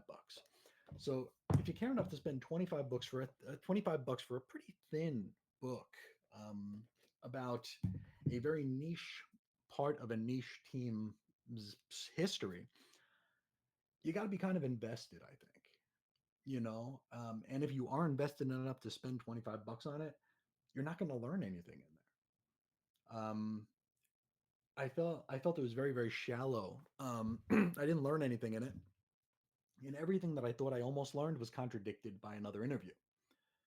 And like there were a few things about Titan's history that I wanted to be schooled on. Part of it was that Jericho character from the Wolfman Len Wein issue that Neil Adams had to come and pinch hit on. I wanted to learn more about that. I wanted to. It's like if you're going to be a resource, be a resource. Don't just do softball interviews. which is what this was. Again, not bad. I enjoyed it. It just wasn't what I was looking for completely. Like I wanted to maybe not necessarily script pages from it, but I wanted to see some receipts, like where Neil Adams is like, "This is why this didn't happen." It's like, okay, let's prove that. Give me a citation needed. Let me see it. You know, that's just the kind of researcher that I am and compiler that I am. I want too much, not too little. Um, and the interviews were all. I have a lot of the amazing heroes as we've talked about, and in those, it felt like Wolfman and Perez got interviewed several times a year about the Titans. And this had the very same questions, but you could tell they were both tired of answering the same questions. Hmm. Because like they started like more so Wolfman than Perez. Perez was very very jovial throughout, but Wolfman, he still had a bit of a a bit of a bone to pick with his editorial and maybe a bit of a chip on his shoulder. And like he would start referring to old interviews, like, well, like I said in this interview, it's like, well, we don't have that interview here, dude. You Yeah. know, because like part of the lore toward the end of his run is that he butted heads with his editor, Pat Garrahy, who is one that he refuses to name in interviews because they had such an adversarial relationship and there was such acrimony between the two of them. But he'll allude to it because like there's like 4 or 5 interviews with Wolfman here. It's like, okay, this is Wolfman from here, here, here, here, all throughout his run. And it's like he's like, yeah, like I say, I don't refer to that man by name. And it's like, you didn't say it yet. This is the first time you're mentioning it in this book Right, right. because it's so, I don't want to say shallow, but like I said, if you're going to spend $25 on it, you already know everything in here, Hmm. you know? And if you aren't willing to spend $25 on it, you don't care about what's in it anyway. So it falls in that valley of like, who is this for? For someone like me, I mean, who's a completionist, I ain't your garden variety fan. Don't sell to me because there's only one of me. And I have very, very unique obsessions and addictions. Where I mean, this could have had like one new page of content in it, and it's like, okay, it's worth it. Like those damn Walmart books. It's like, oh, there's Right. three Yeah. pages of new in here. Hmm. Do it. But I don't know. I wanted to learn about that Jericho thing. Didn't get anything out of it. I wanted to hear Wolfman talk candidly about his last few years on the book. Right. It was just like, oh, that was a disaster. Well, a good interview would have been like, oh, is there anything you want to talk about in there? You know, it's like I can only compare these to those books that came out from Titan in the UK, the like comics creators on X-Men or comics creators on Spider-Man or comics creators on writing, where those interviews were conducted by Tom DeFalco, a guy who a lot of people being interviewed either worked with or worked for many Hmm. years. Right. So there was a feeling that like there was nothing off limits and that it was like a true post-mortem. It's like, hey, we're going to talk to Scott Lobdell about his time on the X-Men, and he's basically saying everything. He's not worried about trying to get back in anybody's good graces. He's not even worried about defending himself and any bad decisions he might have made. It's very, very honest and candid. Here, I mean, it's Glenn Cadogan. I don't know who he is. I'm guessing he's a historian. He's probably a Tomorrow's guy, and clearly a big Titans fan. But the follow-up questions were a bit lacking, in my opinion. For all I know, they were asked and excised. Maybe Wolfman's like, don't put that in the book. Hmm. If that's the case, then that's cool. But I feel like it was very surface level, which is unfortunate because like I said, if you know, you know, and if you don't care. And there were very few specific things I wanted out of this book, and those are the things that were glossed over. It's like I want to hear Wolfman's frustration basically came down to I didn't have control of these characters anymore. Yeah. It's like, okay, well, great. You didn't have control of these characters anymore. If you did, what would you have done?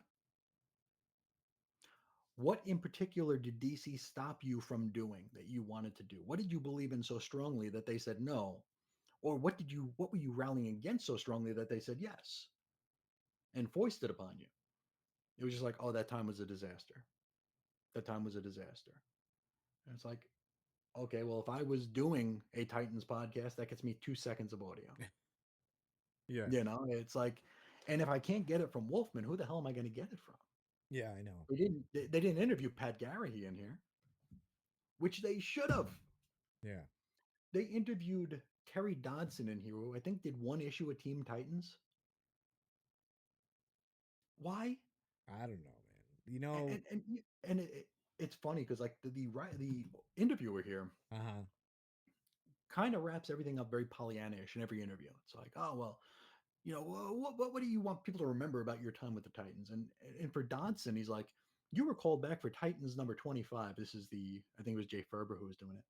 It's like, and you did a couple of pages, and it's like, and that was a jam book, and there were pages with Nick Cardy and George Perez and Eduardo Barreto and you, and it's like, do you feel like you were like really part of the Titans creative force at that point?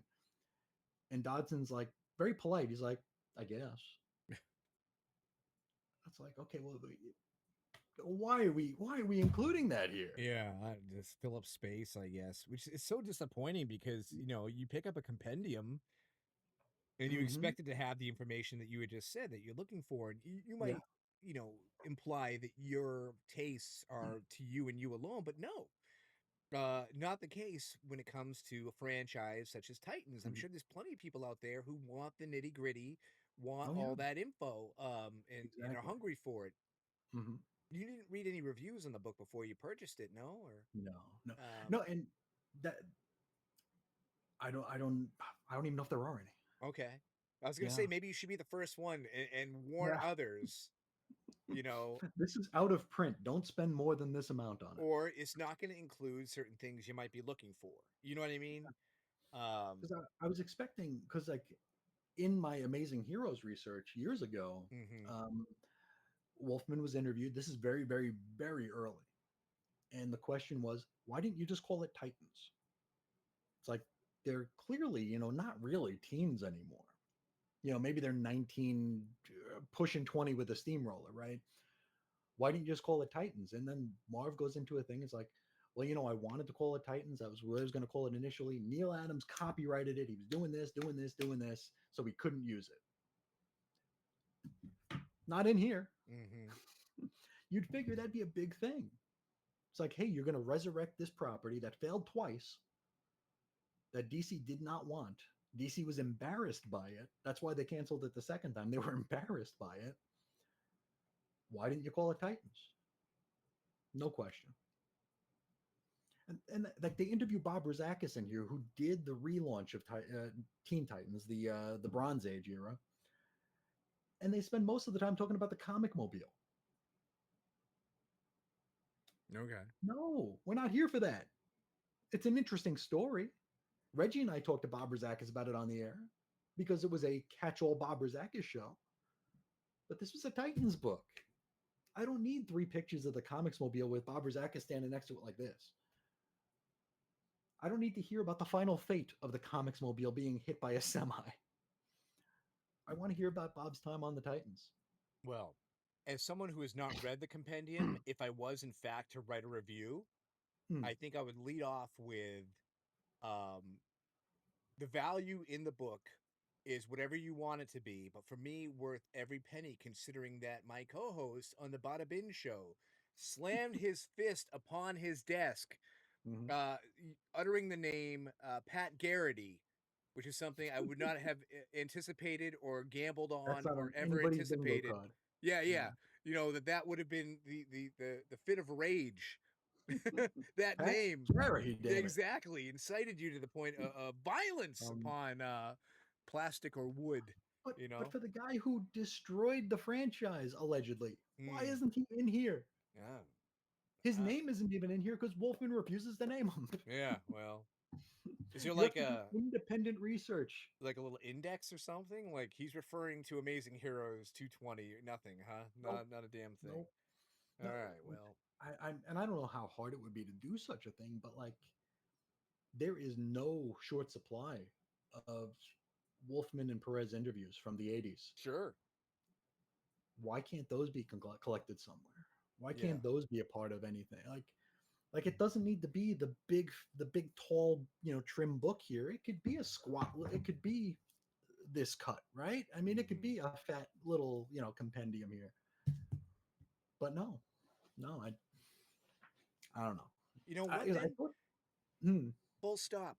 Instead of making your mission a project that you're never going to complete about Teen mhm, Titans, why don't you make the damn compendium that the world deserves? Why don't you work on that because you love research, maybe you love I do. compiling the information. You know what? That maybe that's the thing that you were intended to do. You just don't know it That's yet. why that's why I'm still here. This moment in time, it is Hmm. currently Central, 12:14 p.m., the year of our Hmm. Lord, August 22nd. It is a Friday. We have determined what your mission, your goal in life was intended to be.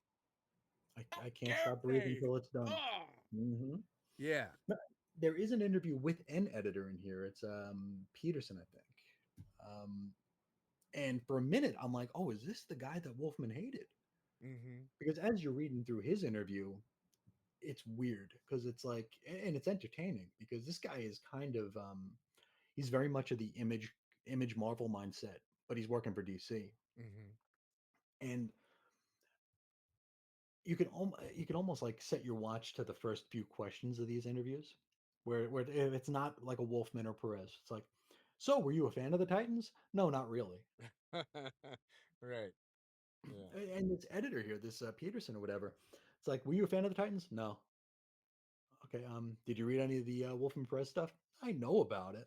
I knew about it. So I'm like, this has got to be the guy that Wolfman hates. No, no, it's not him.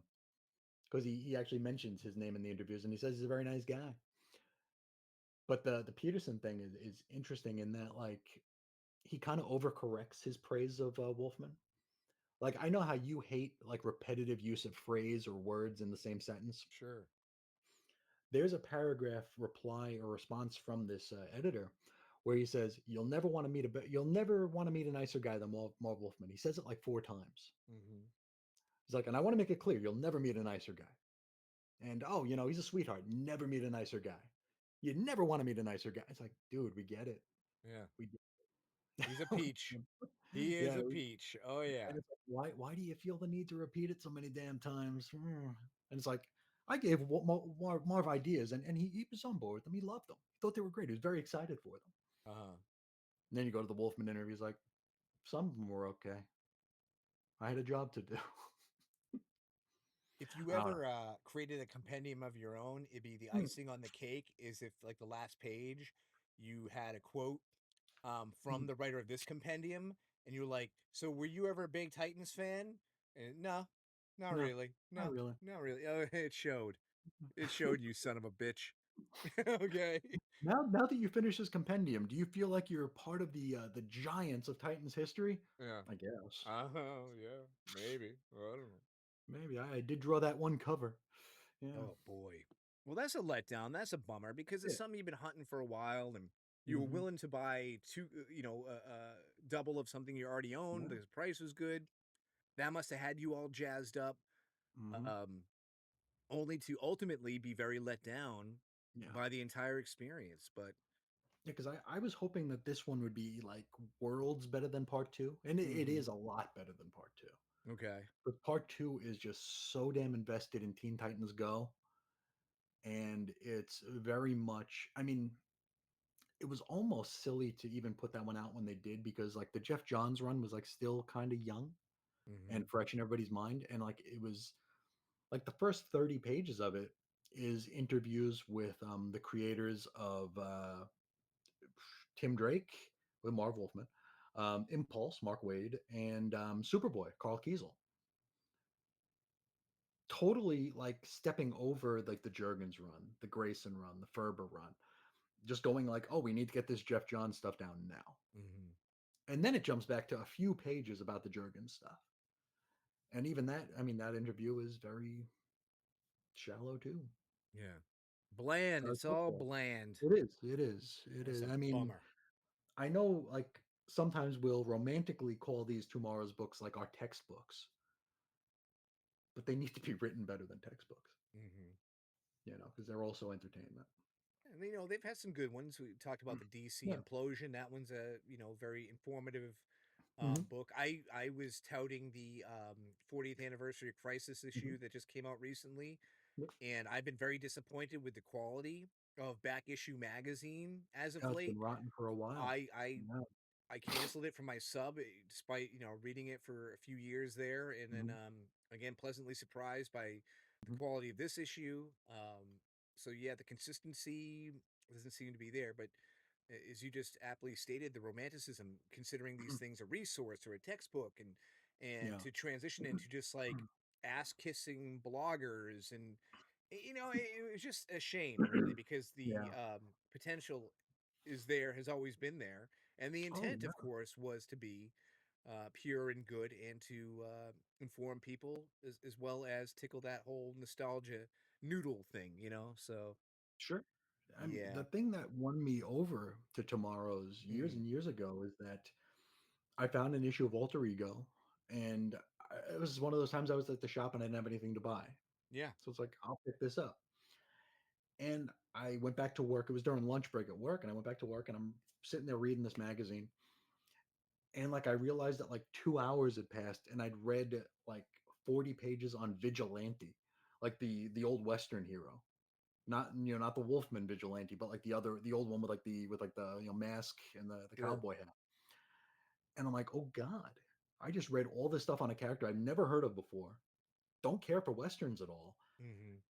And I was like enthralled and interested and invested. And I was like, this is fantastic. And I went out and I picked up as many issues of Alter Ego or whatever I could find. And it was just fantastic. And then when back issue started, I was like, oh my God, this is basically written for me. Hmm. And it started out okay. And then, like you said, it just became like such and such writer could be found at their blog, something, something, something, dot WordPress. Dot, it's like, what? Mm. And oh boy, aren't these books great? And these characters are great, and everybody's a genius. So it was very, very much a letdown. I could only read one issue of Alter Ego because I find it to be particularly dangerous. Hmm. And it's actually impacted me to this very day, because I don't know if you've noticed, but I am follically challenged. And that's all thanks to Alter Ego magazine, because when I read the first issue, I Mhm, immediately went to the bathroom mhm. and grabbed a pair of scissors, and decided to give myself a little Dutch boy haircut. Oh. And yeah, modeled after Roy Thomas. Mhm, And mhm, boy, oh mhm. boy, was that an embarrassing event. Oh my God. And scarred me for life. So, But you once, you did draw those Campbell soup cans afterwards, right? yeah, well, I tried, but I mean, when Mm, your head looks like a circumcised penis, and mhm. you go out in public and people just shame you like that, you can try to say, Roy Thomas, all you want, but no one knows who the hell he is anyway. And the No. rest of your life is nothing but a wasteland of disaster and shame. Mhm. So, thanks, Alter Ego magazine. Appreciate it. Yeah. That probably wasn't as funny as I thought it was in my head before I said it out loud. But you know what? That's what this whole show is about, right? Word. Just Dave's got verbal diarrhea. You're the smart guy. I'm the weird Eh, guy. We're a pair. Let's dance, baby. All right. but I Well, think that's everything that I had I don't know if we saw all picked up. 50 covers. I wasn't counting. I wasn't either. Okay. Yeah. All right. Well, there's still quite the quantity there, buddy. I must say that we've been talking about your books for what, like an hour now? Look 3 at that. days. That was a lot. Yeah. There's a lot of good stuff you got in there. And you didn't Mhm. necessarily break the bank on anything either, which No, is no. good.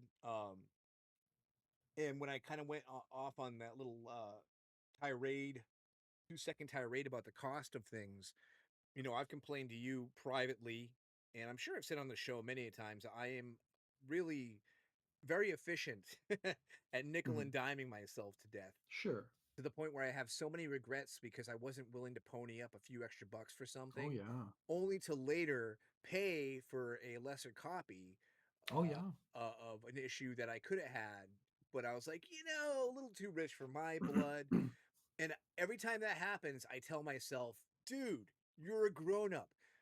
You live your life for a reason. You make money for a reason. You can shell out an extra $15, $20 for something. Live a Mhm. little, man. Come on, it's not the end of the world. And I'm like, yeah, Dave, rah rah, sounds great. And then the next time the situation happens, what do I do again? Oh, Second, oh, third, fourth, fifth guess. there you go. Yeah. I don't know. I think I might be able to come across this again in the future at my price. And sometimes that is beneficial and it does Sure. work out in my favor. But when I say sometimes, if we had to have a little pie graph, I'm probably talking like 3% or something. You know what I mean? Yeah. So yeah, this can be a rough, hard life. And I chalked it up to growing up poor. Hmm. You know, when you're raised in poverty and you're so used to having to pinch pennies everywhere or watch the people around that provide for you live with less, you always Hmm. feel guilty or irresponsible when Oh you're yeah. spending so much money on a hobby or collection. You know what I mean?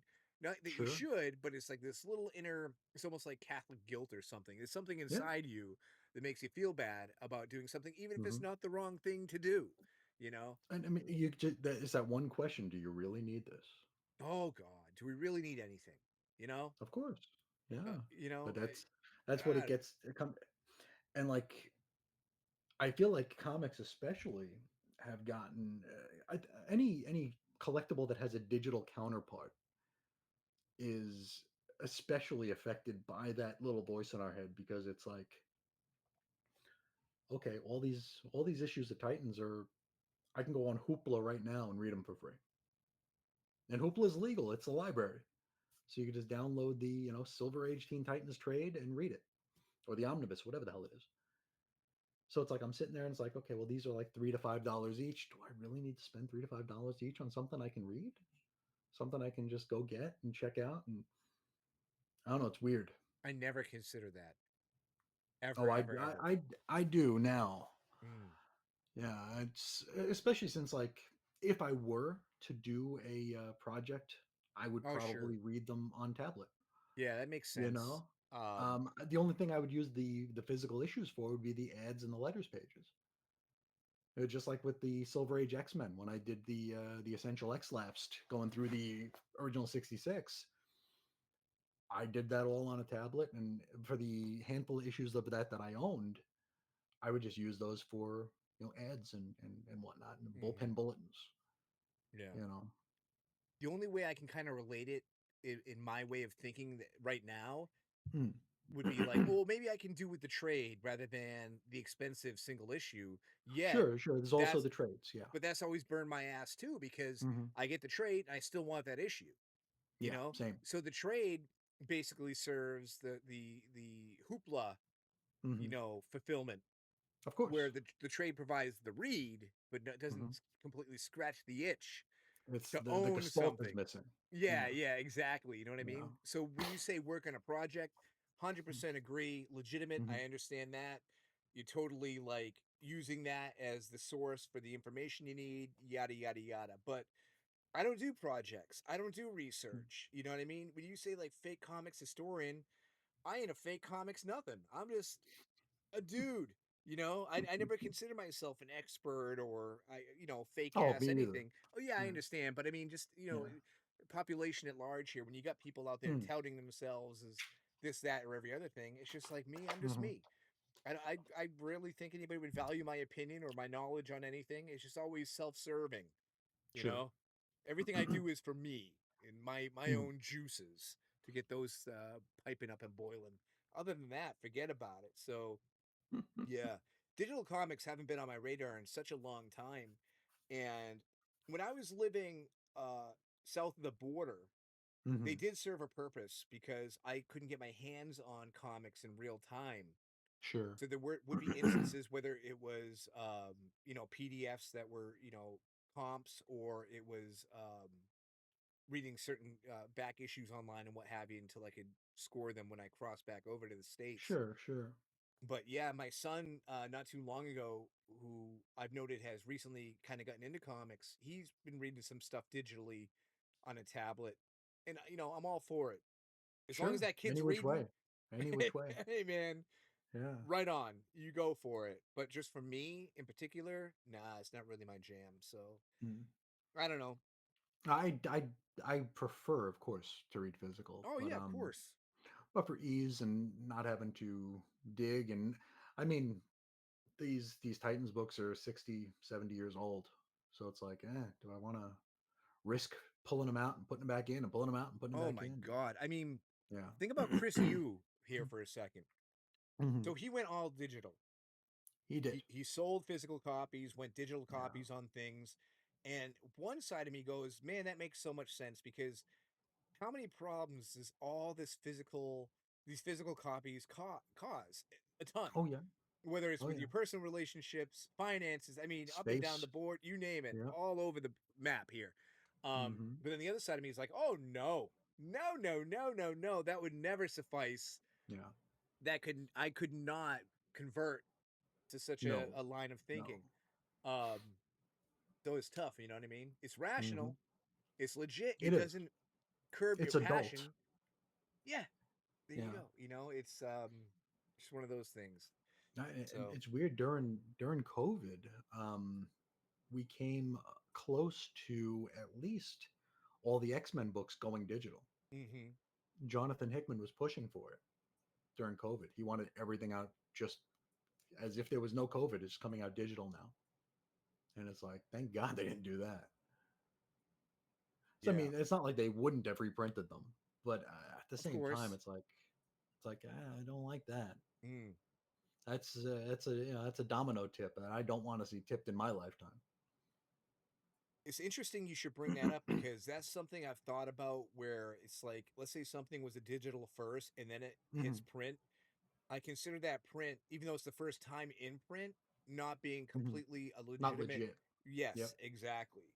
Hmm. Now, mind you, that digital version, much like Bada Bot, does not have that Heft. form, that Yeah. tangible, uh, you know, being No heft. existence Yeah. heft. Yes, but it. So what could I replace that with? There's nothing. Mm-mm. Yet it's still not Doesn't real. feel real. It doesn't Yeah. feel real. You know what I mean? So you get Hmm. that print copy. First time I print, is it though? It's Yeah. not the first time anybody's ever seen this, or to even liken it to the Nightwing. You brought up the Amazing Heroes first appearance of Yeah. Nightwing. Yeah. We could argue the Wolverine thing. I mean, Jonah Hex appeared in ads before. Cable. Yep. There you go. You know what I mean? What is the first appearance of something? So then when you start bringing online or digital into the whole equation, it's like, Oh, geez forget about it. Louise, what have we Yeah. done? Somebody Hmm. save me, you know? It's tough stuff. Anyway, Hmm. shall we move on before I ramble more Whatever you incoherently and want. embarrass myself by taking off my hat again? Which I am might have just. been I am but a passenger. okay, that might have been a bada bin first. I never take off my hat. And I. I. I just I didn't. shaved this morning. I didn't expect Yeah. boldness. Yeah. See that? Pat Wow. Garrity. Yeah. Yeah, exactly. Hmm. Um, next thing you know, Dave's running around butt naked. Hmm. Pat Garrity, Yelling catch me, Pat Garrity. copper. Yeah. Yeah. So you got some fresh comics in the mail on your way, Hmm. arriving today. Mine came yesterday, and I went.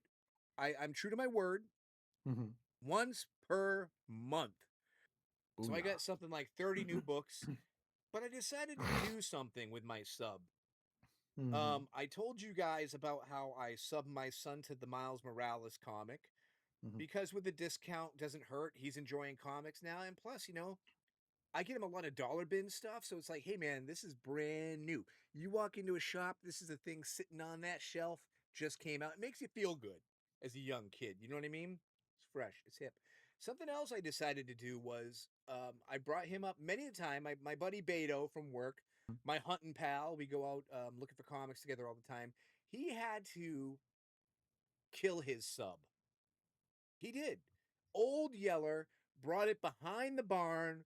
Pow! Was he an MCS guy? He was an MCS guy, Okay. but due to, he spent all this money on new books and he wasn't. It's one of those things, like we've talked about many a time, where sometimes you buy things just to buy things because there's a discount, what Of have course. you, and he wasn't finding the full enjoyment out of everything. And plus, his wife's a little bit on his behind, like you're spending a lot of money per month on comics here. Why don't you just Hmm. cut it out? Excise. Yes, Yeah. pull a Dave Coulier. So Hmm. he mentioned there was a book that caught his eye and he was interested Okay. in getting. And I'm like, you know what I'm going to do? I will sub to it for you. Oh yeah, save him the shipping. Yeah. Save him everything. Everything. Forget Yeah. shipping. Save him, you name it. The embarrassment, the shame, the fights with his wife, sleeping on the couch, living in the doghouse, all Mhm. avoided thanks to Dave. And Gotcha. you might find this interesting because it's actually it's a Superman book. So why wouldn't I sub to it myself? Well, Hmm. this is a Black Label Superman, the Kryptonite Spectrum, by the famed, and even put it right here on the header, from the acclaimed team behind Ice Cream Man. Well, Beto loves Ice Cream Man. It's one of his favorite comics. All right. So, seeing this duo going mainstream with the OG, he had to have it. Maxwell, sorry, W. Maxwell Prince. What does the W stand Ooh, for? Not sure. And Leroy. Martin Leroy, Yeah. is that what you said? Hmm. We'll allow it. And Hmm. Martin Morazzo. Um, God, that's an ugly face. this right here, No, no, no, people no. love it. Superman. Oh, soups. Well, Yeah. listen. I'm gonna show some images off so you can kind of get an even more better picture of what this book looks Hi. like. But listen, man, Ice Cream Man is not a book that I've ever really read in depth. I know there's a lot of fans of it. Mm. Black Label, listen, Chris and I have discussed Black Label quite a bit, wherein it's like, do we really need more Elseworlds, alternative takes? I don't know, man. There's a time and a place and room for everything, I suppose. It's something I've actually even argued for. Mhm. I want to say fairly recently. Um, but listen, here's a funny thing, and you're gonna find this humorous because I got a good Okay. chuckle out of it. What is your one complaint? Well, no, you got many complaints. Your I primary do. complaint about the Black Label books? Batman. They're all for Batman. Everything's a Batman Hmm. book. Well, guess who makes an appearance in this? How many guesses do I get? One. Let's just say one. Is it Batman? You would be incorrect. Wow. It's Bruce Wayne. What? No, it's Batman. Oh. It is in fact Batman. So let me show off these images here so everybody can get, Sure. including yourself, a Hmm. little look inside the book itself. I listen, guys. This was okay. It wasn't bad for what it was. Now, I could Hmm. see someone who loves Ice Cream Man really enjoying this. This is an alternative, wild take. My first impressions of it were almost it's paying homage to All Star Superman. It looks a lot like Frank Whiteley It's got a evocation there. lot Yeah. of that going on. It's because listen, if you read anything ever about All Star Superman, everybody's Hmm. going to say Grant Morrison wrote a love letter to the Silver Age of comics with Hmm. that title. Okay. In this, the Kryptonite Spectrum has all of those same elements, which makes you think, or me think, or anybody think that Prince and Marazzo are writing a love letter to All Hmm. Star Superman. Um, Here they introduce 4 new types of kryptonite, and this is something. Okay, suspend logic. We talked about it today. Hmm. Superman decides, all right, we don't know how this new kryptonite is going to affect me, so I got a novel idea for you. Let's test it on me right Hmm. here, right now. Batman's like, I don't know if that's wise. We don't know what it's going to do to you. You could turn into a psycho and murder everybody on the face of the earth. And Soup's like, well, listen, Fortress of Solitude, we have a controlled environment. What's to lose? Why Batman goes along with it, I don't know, but here we are. So this is going to be an issue by issue experiment, and each issue you're going to see how these new colors affect the Man of Steel. Here is totally warping his sense of time and reality. So initially, the book leads you to believe that he is reliving moments of the past that are getting intertwined with his future. Kind of a spoiler alert here, not a big one, so earmuffs if you really, really are dying to read this. They also include the future. So it's all time Superman's existence that get kind of mixed up and thrown into the whole pickle jar and stirred up, if you will. I found Mhm. the art, and you mentioned the art. Now you're seeing the images more. Yeah, Frank Quietly, good description, but I wasn't a big fan of this artwork.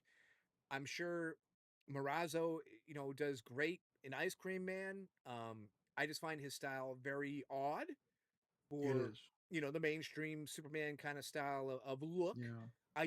There was an image there where he actually gave a little depth to the spit curl. The spit curl itself got a little shadow on the forehead, which struck me as very interesting right off the bat, where I'm like, I don't know if I've seen that before. Mm. The layouts were interesting, but yeah, that kind of threw me off. Something I'm going to give the writer some credit for is that we've talked about how Superman Unlimited Slot freaking couldn't stop spewing how it is a Superman book for everybody, new, old. You jump right in, you get the explanation for everything. You need no more. I think it was done better here in a few pages than it was initially in Superman Unlimited, Okay. which is also okay. It's credit to the Well, writer, this is a mini though, not an alleged ongoing. So I correct? mean, time is a paginal real estate is much slimmer here. You got to be more expeditious. So Yes, this is expedient. very, very true. You Yeah. are correct. But still, I was gonna say it's a good thing and it's a bad thing because how many Hmm. times do you gotta go? And you've said Pearl's falling in an alley, Peter Got to Parker get bitten bit by by the the spider. spider, Yep. on and on and on. Even if it's half a page, let alone 3 pages, we know it. We've Yeah. heard it. It comes with Just the territory. assume we know. Right, but I did think Yeah. it was done very efficiently here and would be a Hmm. good, jumping on point for someone who didn't know. And maybe it Sure. is. Maybe this is maybe there's a comic fan out there who hates Superman but yet again likes Ice Cream Man or these creators Hmm. and thinks, "Well, this might be an entry point into Superman for me."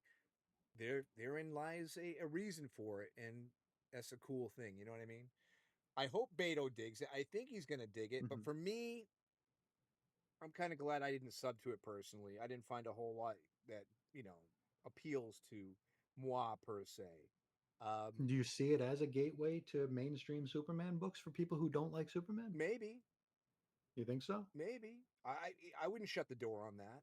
Mm. I mean, you'd really have to like Prince and Marazzo, to be honest with you. Hmm. Now, just real quick, because I was going to bring up the art again. What did you think? You said it was ugly. What else you thinking when you saw those images? It looks like very loose Frank Whiteley. Okay, sticking with Yeah. that, huh? Loose. Loose as Mm. a goose. Loose like the lunch ladies back at your school. I don't know where that came from, but now I'm We thinking yeah we, about we can leave it there. it. We can let Okay. people's imaginations figure out what's loose on her. That was like an hour and a half ago. I don't know why it was Yeah. popping in my head. Cold medicine, ladies and gentlemen. Cold medicine.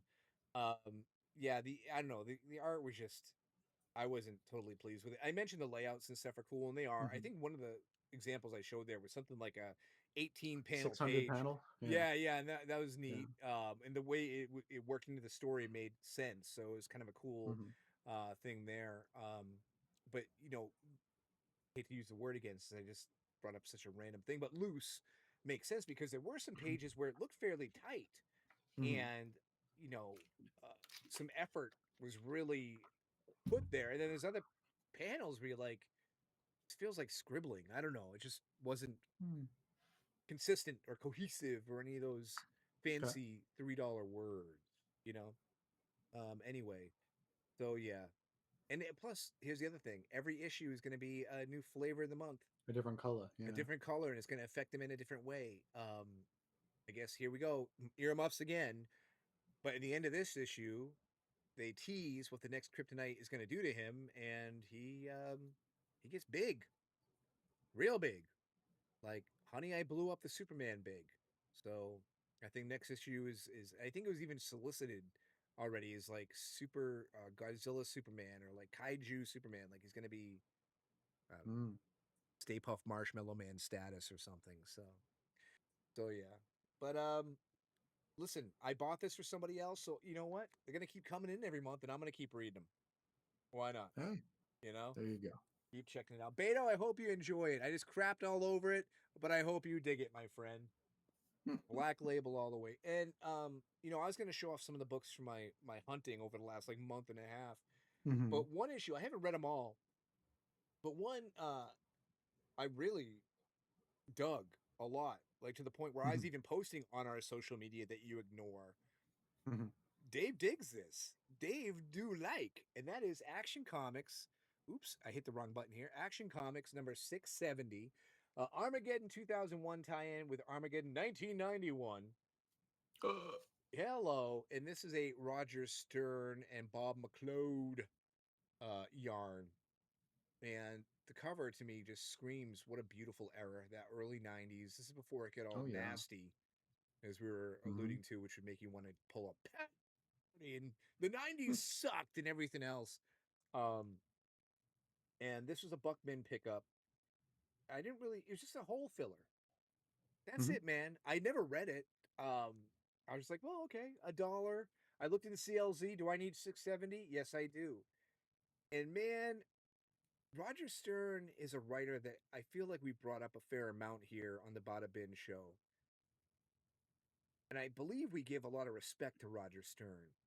But Sure. with that, Roger Stern, man, being as tenured as he is as a writer, experienced, writing for the big two, huge franchises, you know, Avengers, Superman. I Hmm. mean, what major character? Spider-Man. He's been all over and been Oh, he's given been a lot everywhere. of high-profile gigs, and it's for a reason. Sure. Um, but when he's on, bam, magic. Hmm. But he can be spotty, and there are Yeah. times when he's completely off. The other thing is, there's a whole lot of word balloons in his books. Always, you Oh definitely yeah. get your Oh yeah. bang He's for your from that buck. old school. Yeah. Oh, for real. And sometimes that can be, you know, A a detriment. problem, a Yeah. detriment. I'm trying to think of a couple writers here, like, Chris Claremont, John okay, Byrne. okay, yes. But even when we're talking about, let's say, Jerry Conway. Let's say I read some of Hmm. the older Jerry Conway stuff, and you know his Bronze Age Steve Gerber. material. There you go. You know, Hmm. is considered like classics, but sometimes Hmm. it's a little hard for me to digest and get through. You know what I mean? So it's gonna Roy have Thomas. whoop, um, zoinks. It's gonna have, you know, other elements in play to make it truly special. Sure. Here, with Action Comics 670, I'm gonna show off some images from this too. The flow is just outstanding. Like I just couldn't get over how perfectly paced this issue felt, especially considering it's a tie-in issue. Okay? And it's weird that it's a tie-in that's not in an annual. Dude, totally. I mean, yeah, you just hit the nail on the head there, right? Yeah. The other thing here is, other than being a tie-in, there is so much going on in this book. You think it would be such a roadblock for anybody jumping in. And you know, we can Hmm. talk about, as we did with the Kryptonite Spectrum, could you create an avenue for a new Superman fan to dig the character from this book? Here, not only are you diving into something that's tied in with an event, there is a whole lot of freaking backstory plot threads going on in this that Oh could yeah. easily make someone intimidated to the point where they're like, I can't, dude, this is being published 4 times a month throughout Hmm. 4 different titles. I can't just Yep. jump into here and understand what's going on. They have to put triangles on the damn thing to keep track. Roger Stern, man, he just makes this so accessible, Hmm. so easy to sink your teeth into. And when you're done, you felt like you ate a full meal because you Yeah, got, he's a pro. dude, you got everything out of this issue, whether it is interpersonal relationships, side quests, the tie-ins with the Monarch and Armageddon, Superman struggling with various things internally. You get, dude, just introduction of a new character. There's so much, and it's done so well, and it didn't hurt. That Hmm. Bob McLeod is also an artist that deserves a lot of respect for his career. Um, Hmm. but just he just freaking killed it in this Yeah. issue, and I just showed off a few of those panels there, A good and era. Yeah. dude, just fantastic. The cover Solid. itself is done by Jurgens and McLeod. Hmm. I think the cover is awesome because you get JLA members on here. You got Wave Rider, Mhm. Guy Gardner. Dude, if every issue could be like this issue, and this is not the perfect book, mind you, Sure. but this is the kind of stuff where I could just sit and read comics for days on end and never be dissatisfied. You know, we can talk about values, worth, nickel and diming, everything else with comics.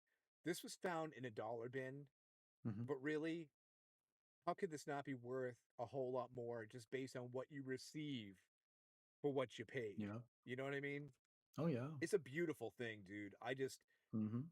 I love Action Comics 670, and I'm so glad that I decided to, like, in this stack that I'm about to show off. Yeah, let me read this one. Let me do Sure, that sure. because again, no perfect book may exist out there, or it is Mhm. so difficult for me to put crowns on, comics and say it's one of the best things I ever read. This totally does not reinvent the wheel, but it knows how to keep those suckers greased and running. You know what I mean? Mhm. Yeah. Nothing wrong with that. Total freaking. And Roger Stern, lunch pail writer, shows up, punches in, Mhm. does his job, Does the boom, thing. nails it, loves it. I love it. I can't get enough of it. So Now, it's been a long time since I've read that era. Did they make it seem as though it was going to be Captain Atom under the hood there, or did they even make any kind of illusions as before or after they made the change? with what are you talking about with Monarch? Monarch Yeah, being well, no. So at this point, Monarch is still was it Hawk, Captain right? Atom. Well, Well, here, he turned out to be Hawk. Yeah. yes, he turned out to be Hawk, correct. So they're still implying here. I think right in the beginning they even mention it. I'm doing a U. I'm opening the book right now, which I Hey. rarely ever do. Is open the books because I'm always under the Biff Tannen method of reading with some sort of protection, a prophylactic. Where is it here? Actually, no. You know what? You might be right. Because saying here, this page I just flipped to, once he was one of our world's mighty superheroes. Now his goal is to do nothing else but destroy his former allies. Yada, yada, yada. See, you might be right. So it was probably still Captain Atom at that time. Yeah, you might be right. My Yeah. bad. See, good thing You I see opened it that? so I didn't look like a dummy. There's a damn Tomorrow's thing they need to do. Huh. Do an Armageddon 2001. Yeah, There's actually backstory to that, and there's behind the scenes stuff that people are still interested in. right on. Yeah, want to Back know when into those decisions were made. protection, my beautiful little Action Comics number Has it 670. has there ever been anything else like that in comics? What, Like where Armageddon just 2001? where like the word of a change came out, like was leaked, and Mm-hmm. they actually changed it so it wouldn't be the leaked result. You got me. I don't know. I Off was the top trying of to my think if head, I that's don't ever know. been. You I mean, know, I'm sure the people watching know like it was going to be Captain Atom hmm as revealed. That got leaked, so everybody knew, and then DC changed course and made it Hawk.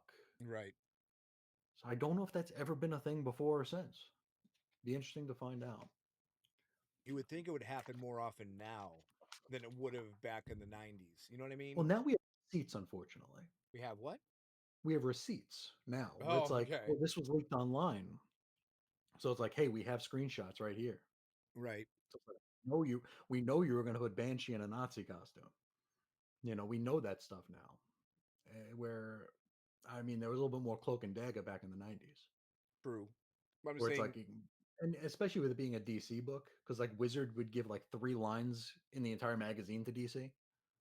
And it'd be like, revealed, leaked. It's going to be Captain Atom. Now it's Hawk. Oh, okay, great. yeah. That's all we get.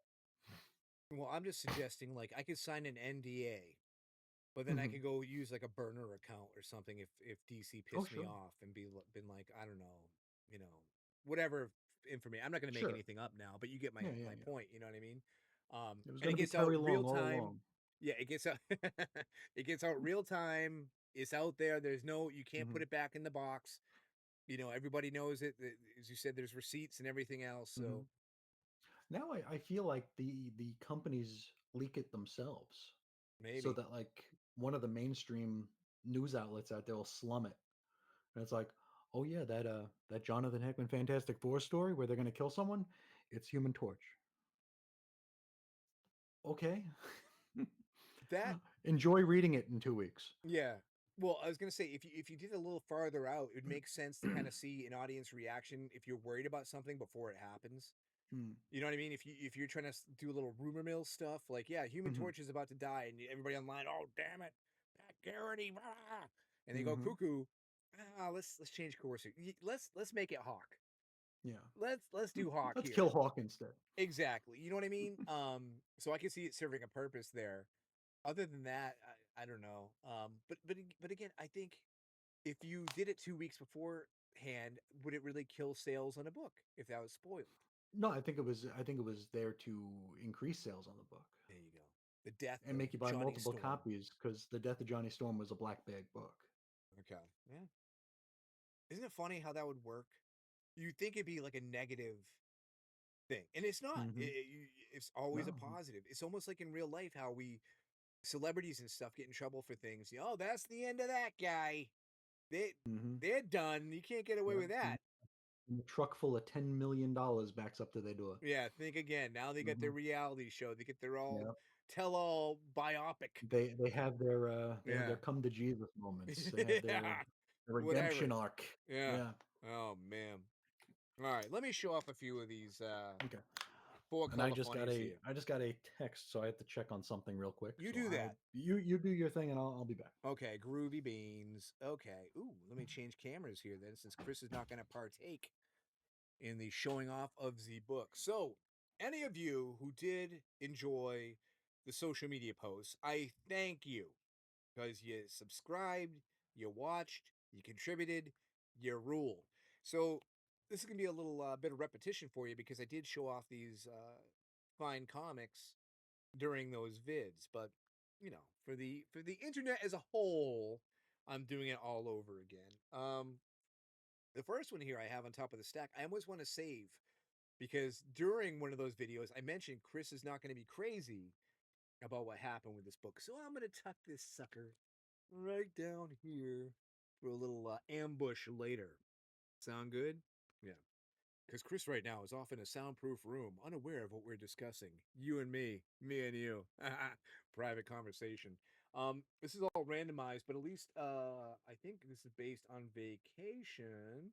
So here we got. This was from a store I stopped outside of Houston called Space Cadets or Space Cadet Comics. I'm sorry, and I had I'm sorry, I'm not doing this in like a linear fashion of continuity. Maybe I should. Maybe I should start with how you know what? Dave, calm down. Here we go. So first, I went to Galveston on vacation. Yes, I'm sorry, I'm restarting here. And I went to a shop that I go to every summer when we do go on vacation, and I pay a little bit too much than I would like to for certain books, but you know what I figure? It's an island tax. I'm off enjoying the tropical weather. This place exists. It's here for me to dig. There's no other place nearby, so whatever. You got to pay a little bit of a premium to do that digging, and that's called Lone Star Heroes in Galveston. So I did in fact pay the island tax, and I filled some holes here. Now earlier I had said, are there any creators that you kind of target when you're trying to finish a run? Yeah, for me, lately it's been Joe Kelly's action. Chris is back. I can hear him I am. grunting and moaning. Oh, there's a Hello. hey, I had a drug deal to participate in. I'm pushing the Dayquil. That's what I like to hear. Yeah. It's all right. I just made a mess of me showing off the books. I was about to start showing things off, and I said, "Hold on, let me do this in Hmm. order." All So right. here's some of the stuff I got from Lone Star Heroes in Galveston. I was Mm-hmm. just mentioning filling up or filling out that Joe Kelly run of Kelly. action. Yeah. Hmm. Um, some of this stuff isn't the finest material ever. And actually, this one No. here, 810, hurt me a little bit. Oh, okay. Is that one has a like a is that Darwin Cook or a Darwin Cook alike on the cover? This is Bullock who does the cover. Okay. So, yes, he is Darwin Cook inspired, I suppose. Yeah. And this is Action Comics number 810. But what really drove me crazy is there's like a little spine tick. I don't know if that can be picked up on camera there, No. but no. But you run into that when it's like a solid and it's like a more of a flat color. Yeah, It's yeah. they're easier to see. But dude, this was it cost me $3, and I was already All paying right. a premium. due to where I was shopping, sort of like Mm-hmm. go, it's gonna spine tick. But I'm like, you know what? We're here filling holes, Of right? course. Let's just keep going. It's a party. I can cry if Mm-hmm. I want to, and I'll cry over the spine tick. And so I did.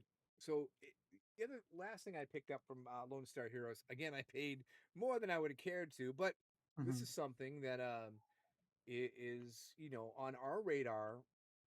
Chris even brought this up via text immediately when I sent him a picture, primarily and for the most part because of who wrote it, and that's a pal of ours by the name of Kurt Busiek, who in Mm. some circles is also known as Chili dog. yes, the Chili Mm. Dog Man. Chili Dog Man cometh. Speaking of chili dogs here, real quick. Yes, of course. I had the opportunity to do a second gag for the show, Okay. and this one was more expensive, so I didn't. It was a $20 back issue, and it's one I've never seen before, and it's one I'll probably never see again. But it was Tasty Freeze Comics, Ooh. so I'm guessing it was a comic they gave away at the Tasty Freeze back in the long ago. Hmm. But sucking on a chili dog outside the Tasty Freeze. I Very just thought that nice. was kind of a reach for $20. I don't know. I think it wasn't reaching enough. I think you totally should have spent that. I don't know. I mean, I think it should have been done. So it's a shame that you're talking about it after. If it's still there, Whip out the I'll do $20 it. It'll bill and go it'll go next to JV. very nice, very nice. So Mhm. just real quick about this Legends of the Dead Earth was something that you Mm. kind of introduced me to back in the day, Oh yeah. making fun of it as you should, Mhm. because this book is terrible. I mean the DC like the themed annuals were so weird.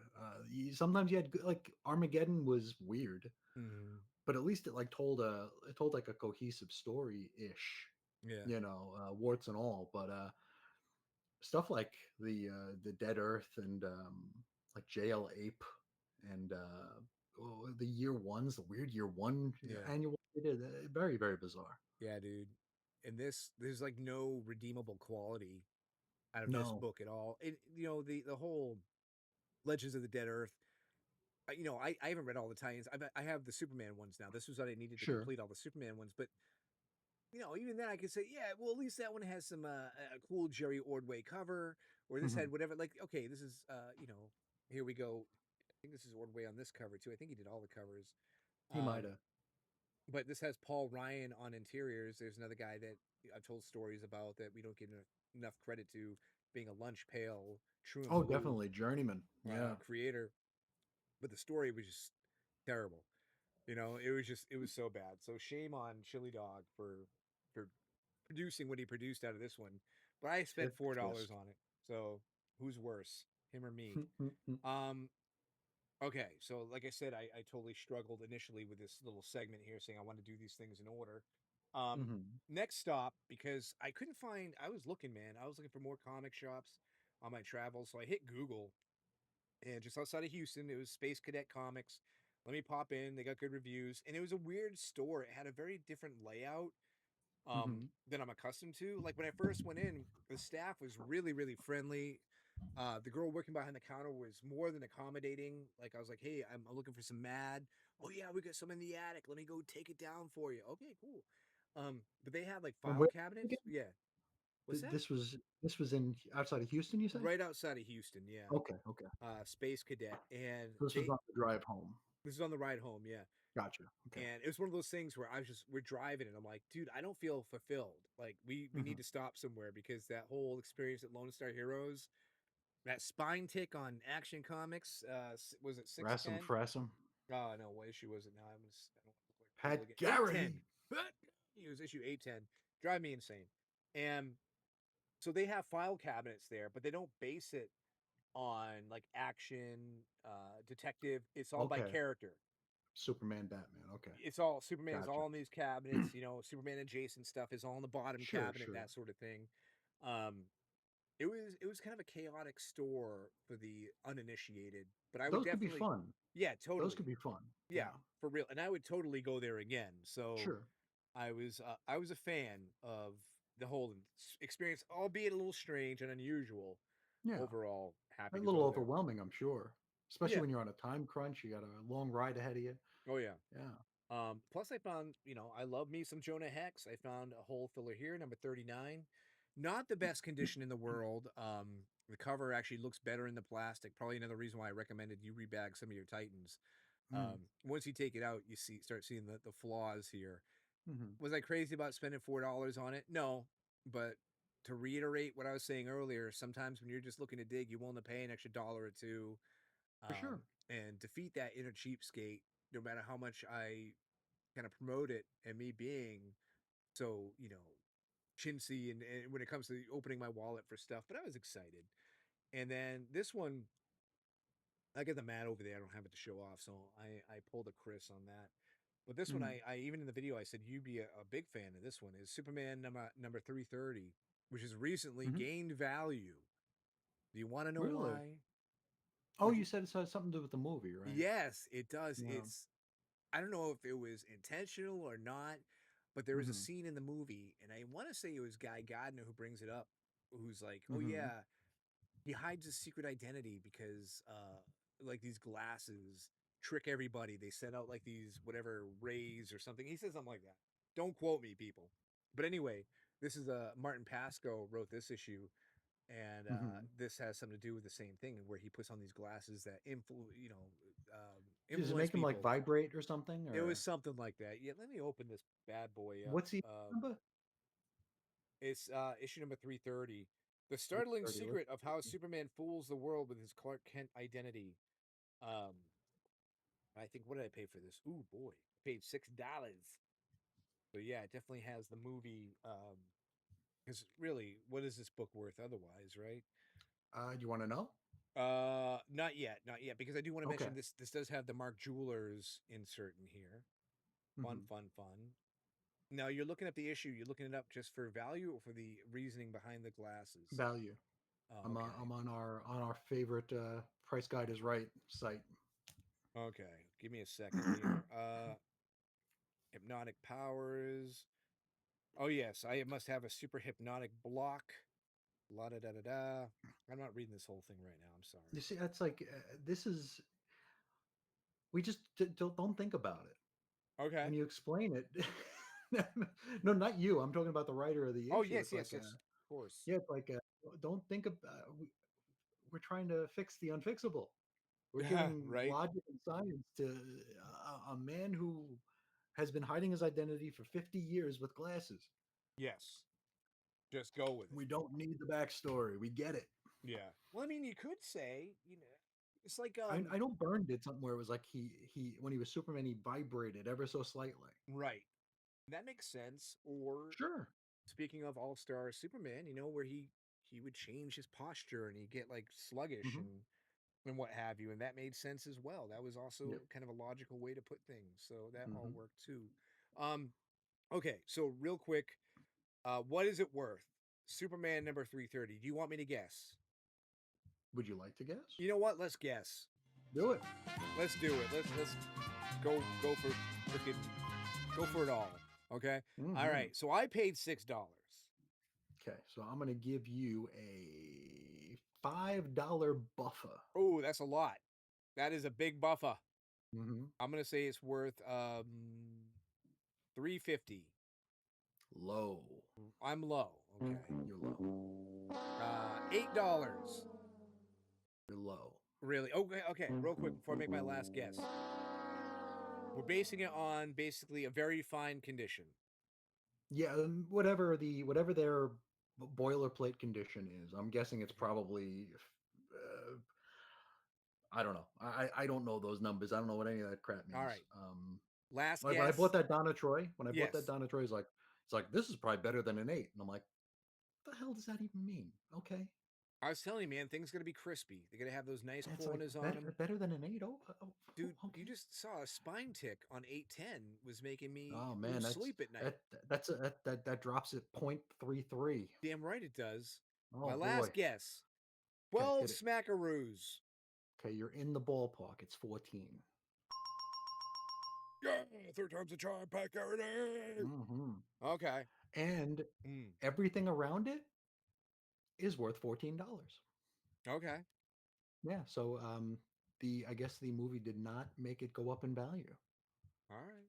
Good. Yes, oh golly, everything from issue 318 until oh boy, until 350 is $14.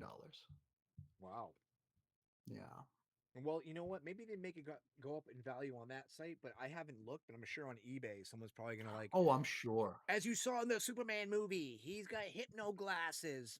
Meh. Okay, let's check it out here. All right, well, look, I didn't Superman realize this was 330. inspiring so much of a segment here on the Bada See Bin Show. here.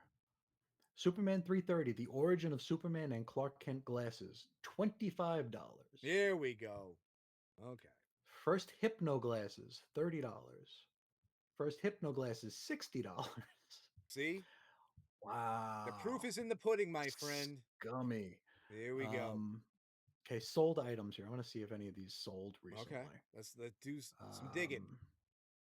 Let's see here. Sold August 19th, so a couple days ago for $16. $17, $25, 99 cents. Yeah, they're trying, but they're trying to make a thing out of it, but it doesn't seem to be working quite that good. Okay. Yeah, hopefully it doesn't because that's silly. I only saw the movie that one time in the theaters. I don't believe it was like legit. The reason it was just a reference. When did the movie come out? It was July. Mid-July? No, it was beginning of July, I think. Okay, because I'm looking here at one that was sold at the end of July for $56.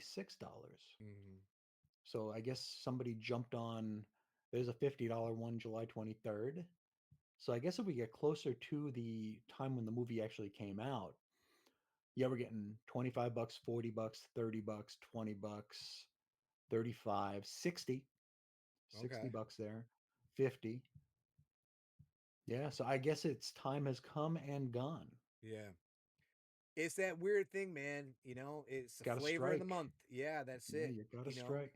It's one of those reasons why I don't understand the ratioed variants because like they could only be hot for the week because next week there's another 100 of them out. Yeah.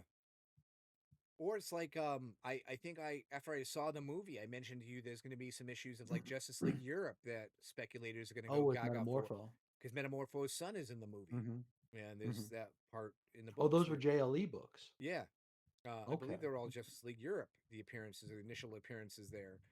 So Okay. I remember checking like MCS, and they weren't anything, hotcakes or anything. So apparently people don't give a crap about Metamorpho.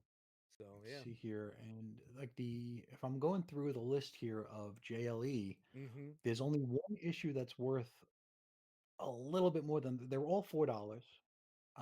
Issue number 33 is worth $7, and that is because Lobo's on the cover, I There you think. go. Actually, And it also includes a Sonic the Hedgehog comic insert. I'm not crazy about the shorts, Mm, but I was surprised I did enjoy his appearance in the film. So I do have a little ephemera of my own hmm here of Metamorpho and his lame ass trunks. hmm But there you go, his little Spin Master toy that I keep here on my shelf.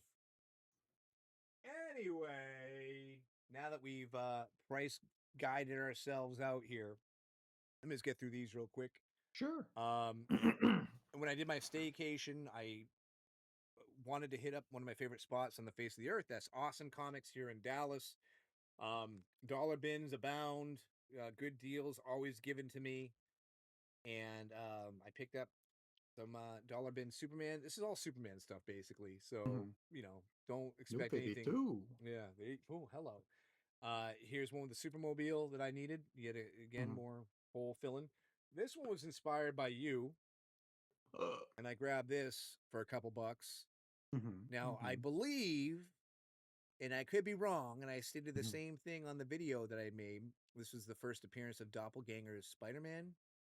I think it might have been. So Think it might have been. you inspired this. Hey, Yeah, man. I remember thinking that was going to be like the be all end all of stories, man. Oh, really? Infinity War. Oh man, dude, I thought that was going to like rewrite the Yeah. DNA of Marvel Comics. Well, the 90s. We can keep talking. Hmm We can do an entire episode all about the 90s. Let's do that someday. It was an Uh, awful and wonderful time. that's right. It was such a mixed bag. Hmm. It really was. Oh, yeah. It was like euphoric and nauseating, you know. Oh, yeah. Uh, Oh, yeah. Superman, Man of Steel, Strange Visitor, another whole filler I need. I think is Okay. 94. Yes, indeed. Is that Superman. Live Wire?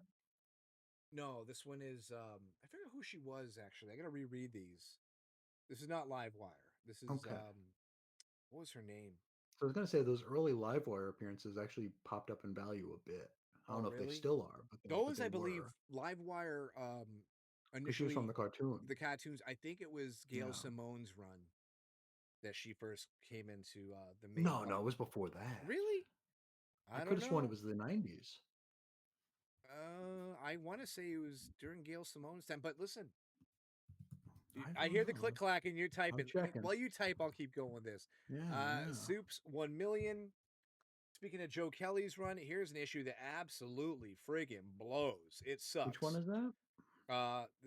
This is Action Comics number 761. Oh, that one. I think we This, talked about that one, did we? oh, didn't we? I don't know. We Oh, might no, have. you know what? I think that one was actually on the cutting room floor from last time because I mentioned that I liked how the juxtaposition between the crumpled Lois and sitting standing next to like the goddess Wonder Oh, Woman. maybe, yeah, because I was going to say these books Where ended up getting at half price books. This is earlier in yeah, the month. where now like Lois is basically Mary Jane, you know. Yeah. Um, Adventures of Superman 577. This is what I picked up because it was early Yannick Paquette. Adventures of Superman 533. Impulse. Okay.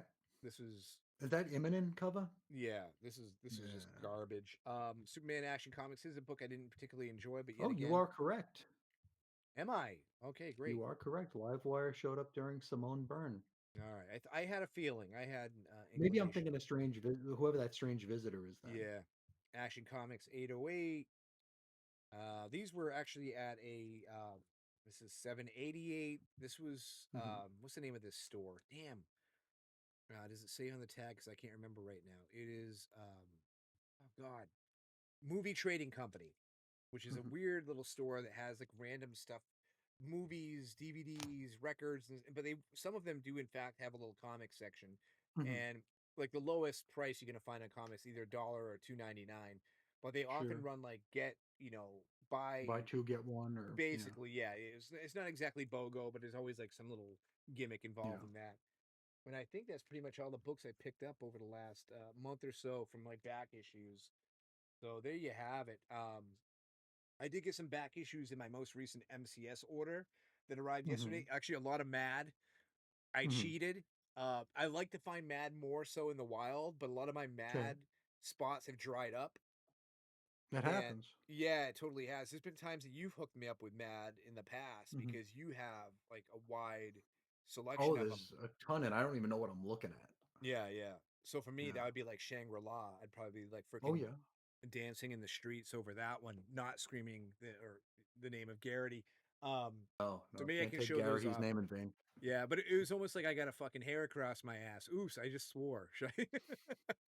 I'll leave it in. What the hell? Um, Yeah, the Bada bot is wearing off on you. I know. Geez, Louise, his diss track really did some damage.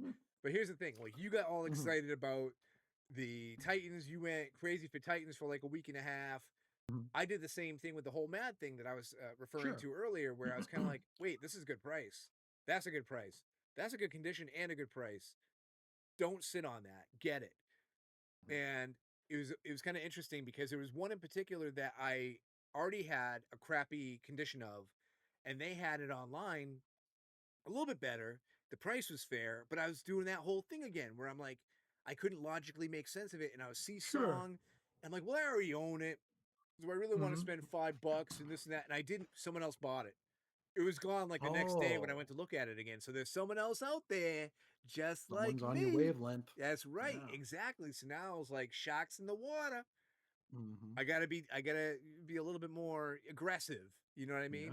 Yeah. Especially with the Mad and Cracked magazine. So you know what? Maybe I'll show some of those off next episode Cool. if you're down. I feel like I made a I'm down. mess of my displaying of my back issues this time, right from the No. outset. No, you sure? You weren't here for it. You left the Oh, room that's right. to sling freaking NyQuil I was tossing Mucinex and Dayquils. Yeah, see, so you Yeah, don't know how I did. You don't know. You can't be a judge. I can't. Ridiculous. I'm speaking Unbelievable. out of time. You are. You really are. Hmm. I don't know Hmm. if you've noticed, by the way, when you buy cold medicine now, you need approval. For anything. You can't just you can't roll up to a counter without them being like, "Sir, Hmm. do you get a well, me, they don't need ID because my face Hmm. is hair is white, but I mean, God They forbid still I need to. Yeah, they still need to make sure you're who you are or yeah, you're whatever. not boiling freaking Yeah. NyQuil in the freaking trailer park trying to I make remember meth. because like I know like the Sudafed has been behind the counter for ages Mm. now. And when I bought Dayquil and it like boom boom, it's like, oh god, a person has to come over and I'm like, are they really making drugs out of this now? Or Yeah. really Yeah. making meth out of this now? And it's like, yeah. Like wow. Yeah. Now, I know it's going to be really out of date, and I Hmm. apologize to everybody, but we would be remiss if we didn't include it. And you Mhm. are on the computer, so you can go look I it am. up. But every single episode, we have a contribution via correspondence, the Z We do. email from Uh-huh. Chris Uh-huh. Yu. Can you look up that email that he sent about 3.5 years ago from our last episode? I actually can't look it up because I already have it up. Oh, what? Look at you, man. You're a Hmm. man of action, huh? But Chrissy on the pun spot. intended. Yes, indeed. Let's Yeah. see what you got crack-a-lagging here with the Okay. And Chris U. I think we neglected to mention that this is episode 45. Apropos of nothing, I it's never episode bring it up. 45. This is on you. I never talk about it. This is I all. forgot too. I forgot too. The only reason we know what number it is because Chris Yu's email has the title of last time's episode. Okay, very good, very This good. one is regarding episode number 44. Yes, when we were still very young men, before we could We were. buy Sudafed legally. Hmm. We could Sure, we could boil as much of it in the bathtub as we want. indeed. Um, hello, the Bada Bin Show. No need to apologize for missing last week. Uh-oh. What about these four? Yeah. Um, family always comes first, no matter how much they are inconveniencing what you really want to be doing. I'd like to extend a very happy 95th birthday wish to Chris's grandmother in law. I honestly thought you skipped last week for the christening of the new pool, but family visiting for a milestone birthday is a better excuse. Wow, I can't believe that was so long ago. That feels like it was a year ago and yesterday. Very weird. Let's baba babba that word. Um, Seeing that treasury-sized Superman special makes me wonder why DC would want to publish something in that format. The abnormally large size makes it hard to store, as you mentioned, and I would think that that size would be off-putting to any new readers. It seems like it would be a pretty good entry point for new readers story-wise, but that large format would turn me off. And of course, he's referring to that one that you're holding right now. And yeah, I mean, I agree with him. And I think I said as much last time. It's been a long time, but I think I said as much where if it's a story that could get you in, make it as accessible as possible. Um, those treasuries, I don't know if we're trying to get cred with like the old school reader in putting those out, but like those used to be like the Christmas gift for the kid you didn't know. That's Right. how I heard everybody of that vintage explain it. It's like, oh yeah, I'd get like two of them for Christmas from aunts and uncles who we only saw once a year. Uh-huh. And it's like, okay, yeah, it's like a $3 book back in the day. Sure, that makes sense. That's a decent gift for a holiday. Sure. Yeah. I could see, the Ginch, the Ginchiness of it, but it's hard to store. It's expensive, Yeah. and The only defense I can make was the same one that I said when we were hmm, talking about the book was I found the art to be so dynamic and spectacular. mhm, To have it in such a large format was mhm. really a feast for your Or they imagination and could do it in eyes. both, like they're doing with the Hush Two crap. True, very true. You are Yeah, correct. do it as But I'll normal tell you size what, and the giant. had they done that, I would have never Mhm. experienced it in this way because I would not have shelled out the money for it. I would have gotten the Potentially. regular version. Yeah. Not potentially, absolutely. Mm, I can guarantee you right here and mm, now I would not have spent money on that book. mhm. It was a And captive audience purchase. You know what I mean? sure, I was going to say So more people would have bought it probably. yeah, yeah, that too. And it's funny. I when I went to Awesome Comics, I was digging. I didn't Mhm. inquire about it because I was asking about some other stuff, but I did notice he Sure. had this, and then he Mhm. got like the racks of comics, and this was like on the very tippity top. Most Sure. likely it was the only place it would fit. You know what I mean? Yeah, you can't fit it on a regular shelf. So maybe next time I go in there, I'm gonna ask him like, how did I'm sure that copy's still gonna be sitting there. I'll be like, how's that sucker up there been selling? You know? Yeah. It's still there. You see it. Well, yeah, but I don't Yeah. know. Maybe he only had one to begin with. Maybe he's had three. I don't know. I don't know. I don't. That's. I would love to talk to retailers more now because like all these words are coming out where like shops are not ordering wall copies of certain books anymore. It's just they're filling their box holders and not even ordering for the wall for big time titles. It's very, very scary. So I wonder with a purchase like that, that was what, 15, 16 bucks? Was It it must have been. 14.99 or It must have 15.99? been, yeah, because it cost me like nine something with the discount. Yeah. I'd have to open it to find out because the price Yeah, on don't the worry back about it. cover. I Yeah. think it's either 14.99 or 15.99, but it's like how many of those can you afford to order for the wall? And it's the price of a trade, right? If it's 15 Without the bucks. ease of a trade. Yeah, you know. Yeah. What are you gonna do? And it sucks. I Uh, loved it. It was one of my favorite Superman stories of the year. You sure. know, and it Sure. is again, you limited your It's inconvenient. options as far as readership. So Yeah. yeah. Yeah. Chris Yu continues. Oh God, I forgot we talked about Absolute books so much. He says Absolute Batman number 10 didn't make me change my opinion on the series. It is still my least favorite of those Absolute titles. Strangely, my favorite parts of the issue were the Martha Wayne scenes. They felt real to me and highlight the difference of Bruce having a living mother in this reality. But I'm still going to stick with it, especially since the first Absolute crossover titled Absolute Evil has now been announced. And I read that Batman and Wonder Woman will be having the first Absolute team up in issue 15 of Absolute Wonder Woman. So we've got those to look forward to. What do you? I don't know very much about the crossover. Well, I am sorry for Mm, beating a dead horse in this whole mhm, gimmick and joke. But our last episode came out so long ago. Absolute mhm, Evil has already been released, collected in trade, and is now considered an instant classic by every mhm, reviewer out there on the internet. No, it's not out yet. The thing is you have inquired many a time, when is it going to happen? mhm. When is that inevitable crossover going to occur? Well, Yeah, now we all know it is Absolute Evil, um, written by Al Ewing. your guy. My guy, Al Ewing. Block. Did you mention Red Sox? Block. Um, yeah, anyway, and is basically mirroring Forever Evil in many ways, but it makes sense to me that they would do Mhm. something based on the villains, considering the energy of the Absolute Universe is that of Dark Side, evil, Yeah. and everything. So yes, it makes sense. I forget what you were asking me about when I first started talking here. Oh, Um, just if you'd heard anything, I don't know anything about it. yes. I all I know is that Ewing was because it's already been solicited, right? Because I Yes. think I already ordered it. I already pre-ordered it or whatever the hell I did. Okay, I did not. Yeah. I did, Okay. and this was kind of surprising for me, but because of the creative people behind it, I went for it. Sure. Was the DCKO, and Okay. KO Snyder has come out. Snyder, man, he can be such a great pitch man.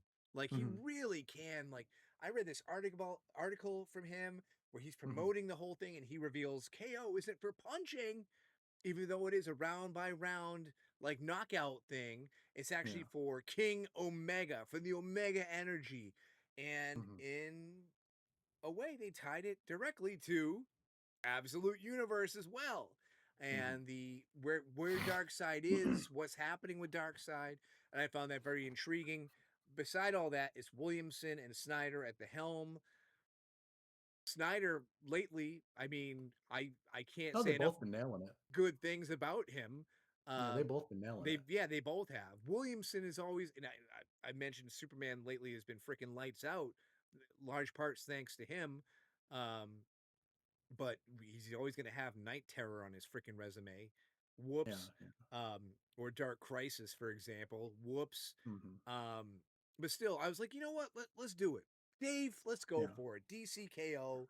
It'll give me something to talk about on the Bada Bin show. It ain't no Mhm, freaking Jim Valentino autograph, but still, mhm. gives us something to chin wag about. You know what I mean? Sure, sure. Um, so And yeah. is that basically a is it going to be like a contest of champions? So from what I've heard Hmm. is they're okay. War World is no longer occupied, so someone is one of our heroes is vying for that Omega energy, the same as Okay. Darkseid, because what Darkseid has evolved into, the only way to Is it War defeat him. World or is it Apocalypse? I'm sorry, it's gonna be no, is it War World or is it Apoc? No, it's Apocalypse. You're right, it is Apocalypse. Okay. I'm sorry, I said it wrong. Cold medicine, ladies and gentlemen. Because I Chris know is not your alone. boy Kennedy is doing another War World story, isn't he? He's doing the House Like a of Superman mini yes, the Adventures of or Superman, maxi? House of L or something. Yeah. Stop confusing me, man. I'm trying to Sorry. talk Go, about, go and ahead. I Go already on. called War World, which is a tough word for me to say when I meant to say apocalypse. But anyway, as I Mhm. was, apocalypse. They need to get to the heart of apocalypse, get the power of Darkseid so they can defeat Darkseid. And this is also spinning off into other things, like there is a Batman coming out, drawn by Dan Mora. So of course I'm gonna Mhm. have to buy the friggin' thing, written by Joshua Williamson, Mhm. where he's facing off against the Robins who believe they deserve to be Batman. So there are going to be tie-ins. There's going to be another one shot assigned to this whole DCKO thing. So while Mhm. DCKO I think is I want to say it's like 5 issues or whatever, Okay. and Snyder in this article even said like I don't want to one tax people's wallets with a 12 issue maxi. I can see where 12 issues or minis rather could make sense. Someday I might do one, but this isn't what this is for. We're going to try to keep it as compact as Right. possible, tight as possible, which I really enjoyed hearing him say that as well. Oh Um, yeah. so you know, again, it had a lot of appeal to me in those Mm. regards. So yeah, we'll see how it goes. And of I course, I'll wonder if be that. talking about it right here Sure. on Sure. the Bada Bin Show. I wonder if that came out of the that whole Age of Revelation X-Men reveal where like they announced like, hey, 16 new books to follow, Mm, and the worm kind of turned on that quick, where it's like somebody did the math, like if you want to read that entire event, it's gonna be like $600 or something like that. yeah. Ouch. It's like, ooh, that's a spicy meatball. So yeah, I Yeah. think Snyder saying we're gonna keep it lean and mean is very advantageous at this Right. point in time because Well, people are starting to get tired or we're all starting to show they're getting tired. true, but I mean, essentially, to different degrees, we're all Hmm. kind of completionists, right? So you like in for a penny, in for a pound. So if I'm in Oh, I DCKO, ordered all 16 of them. why wouldn't you go for, you know, the Batman or the one shot or the Mm-hmm. absolute evil and on and on and on and on. I mean, I pick and choose a little bit more now than I would have maybe in the past. Sure. But of course, I'm going to get the freaking Batman book, not only because it's tied into DCKO, but they were Yeah. smart enough to throw the patron saint of all artists, Mm-hmm. Dan Mora, doing interiors on it. How can I resist? You know? Yeah. So, sucker, that's me. Hmm. I'm Yep. with you. See here, Chris Okay. continues. Groovy. You mentioned the oh, this is to me. You mentioned the Ooh. Judd Winnick written Titans Volume 2, and I think that that's a Titan series that I never read. I know I owned and read Titans Z Special, but I think I passed on this Titan series. The only thing I remember about that volume is that Deathstroke eventually took over the series and formed his own team of villainous Titans. You may have given me my next series to revisit. And yes, that is true. I think right around the time of Brightest Day, Deathstroke took over. It was like Villains for Hire or something like that.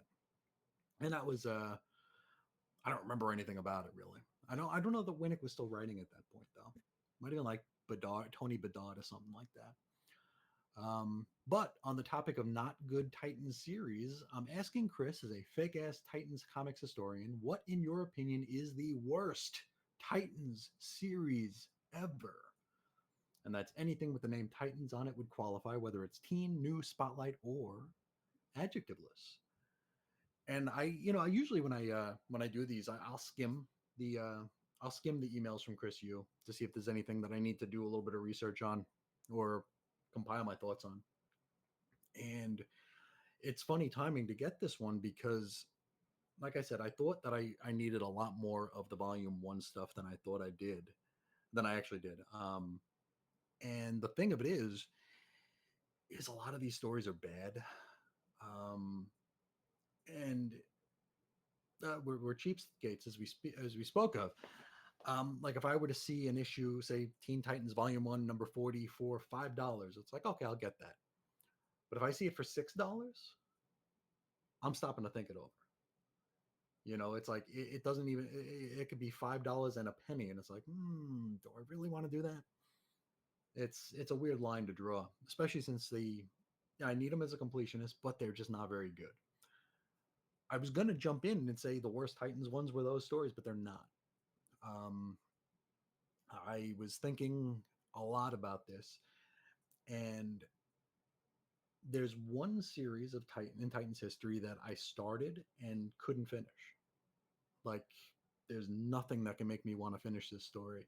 And of course, I'm excising things like Teen Titans Go or Tiny Titans, all that kind of nonsense. That's not part of this. But as bad or as weird as the Silver Age stuff is, I can still read it. I may not want to read it again, but I read it. I pushed through and I read it. Team Titans. That one is pretty widely lambasted. I can read it. I can read it and I can get something out of it. The Judd Winnick stuff, I'm able to read it. The New 52 stuff, which sucked, I was able to read it. There was a book not too long ago called Teen Titans Academy that I could not finish. I made it about an issue and a half in, and I was like, no, no, no, no. Still bought it every month because I'm an idiot. But I think that went up to like maybe 16 issues, maybe 18 issues, something like that. I read one and a half of them, and it's like, no, nope, nope, nope. So if I were to pick a worst, and it's kind of unfair for me to say so since I have not read all of it, but that was a book that was bad enough to make me not even want to try. So Teen Titans Academy.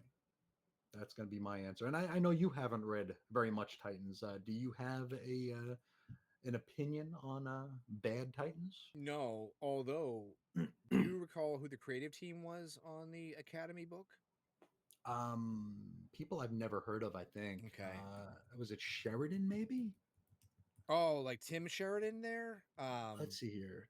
Teen Titans Academy #1 was, come on, Tim Sheridan and Rafa Sandoval. Oh boy.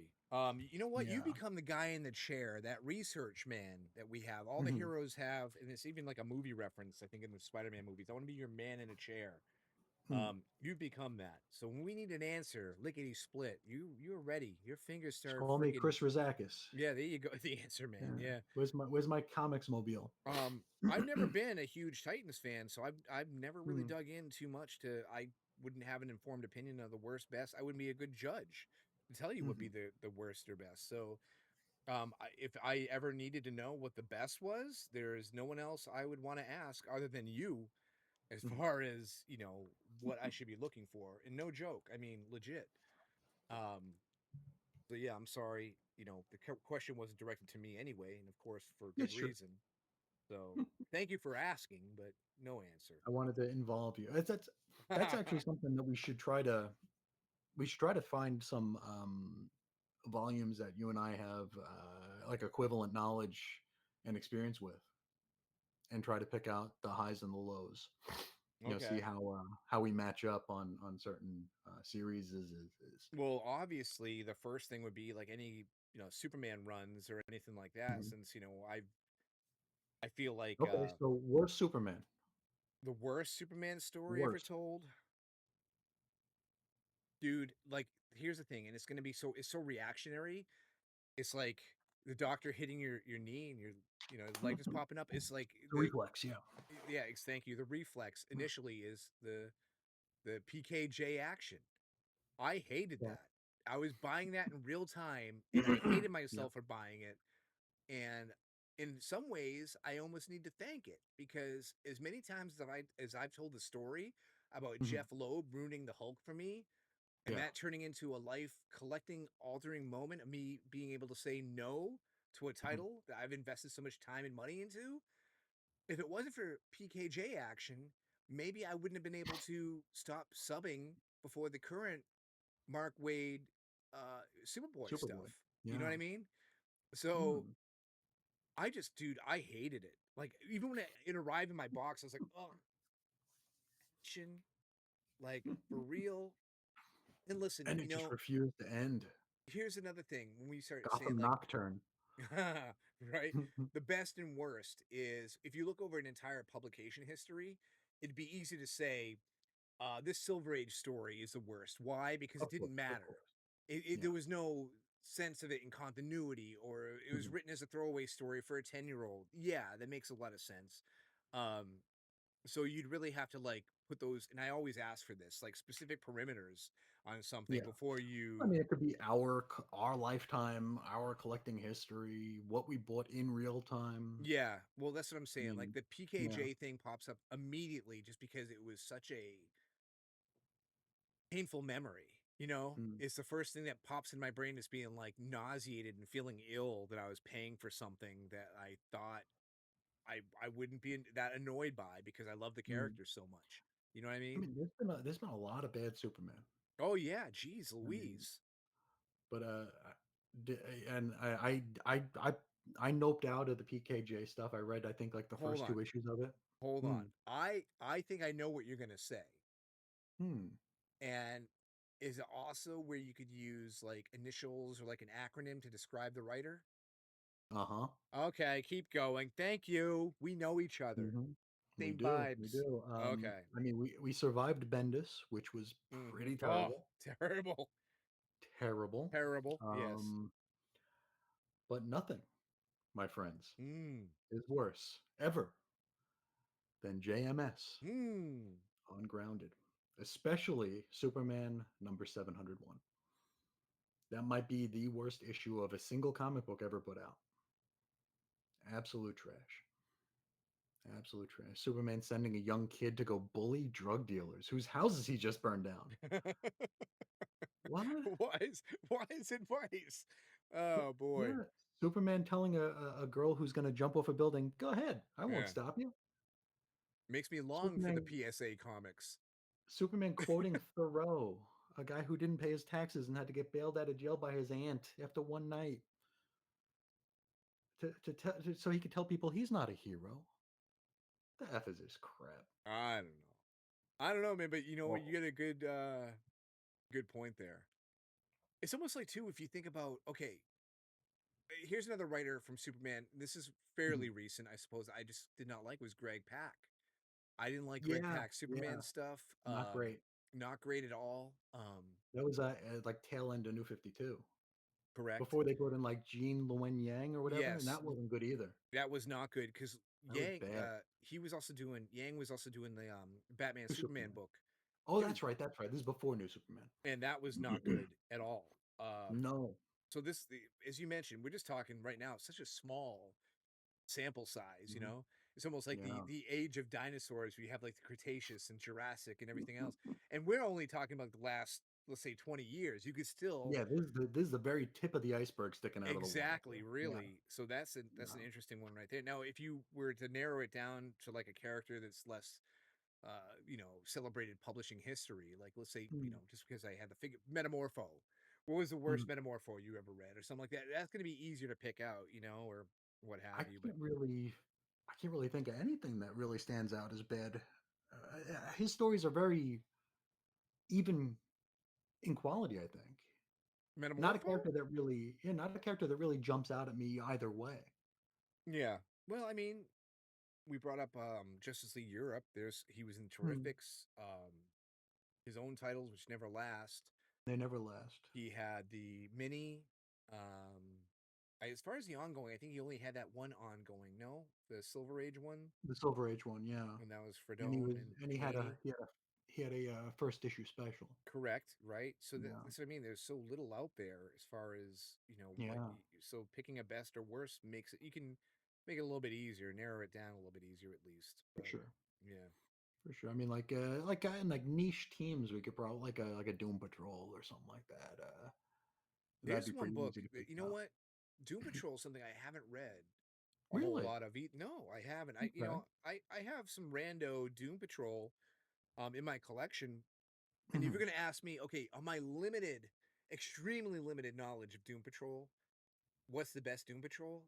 My yet again knee jerk reaction would be I like I Morrison. No, no. No. It'd probably be like Kupperberg Larson Okay. When they were the because X-Men. yeah, Yeah. right.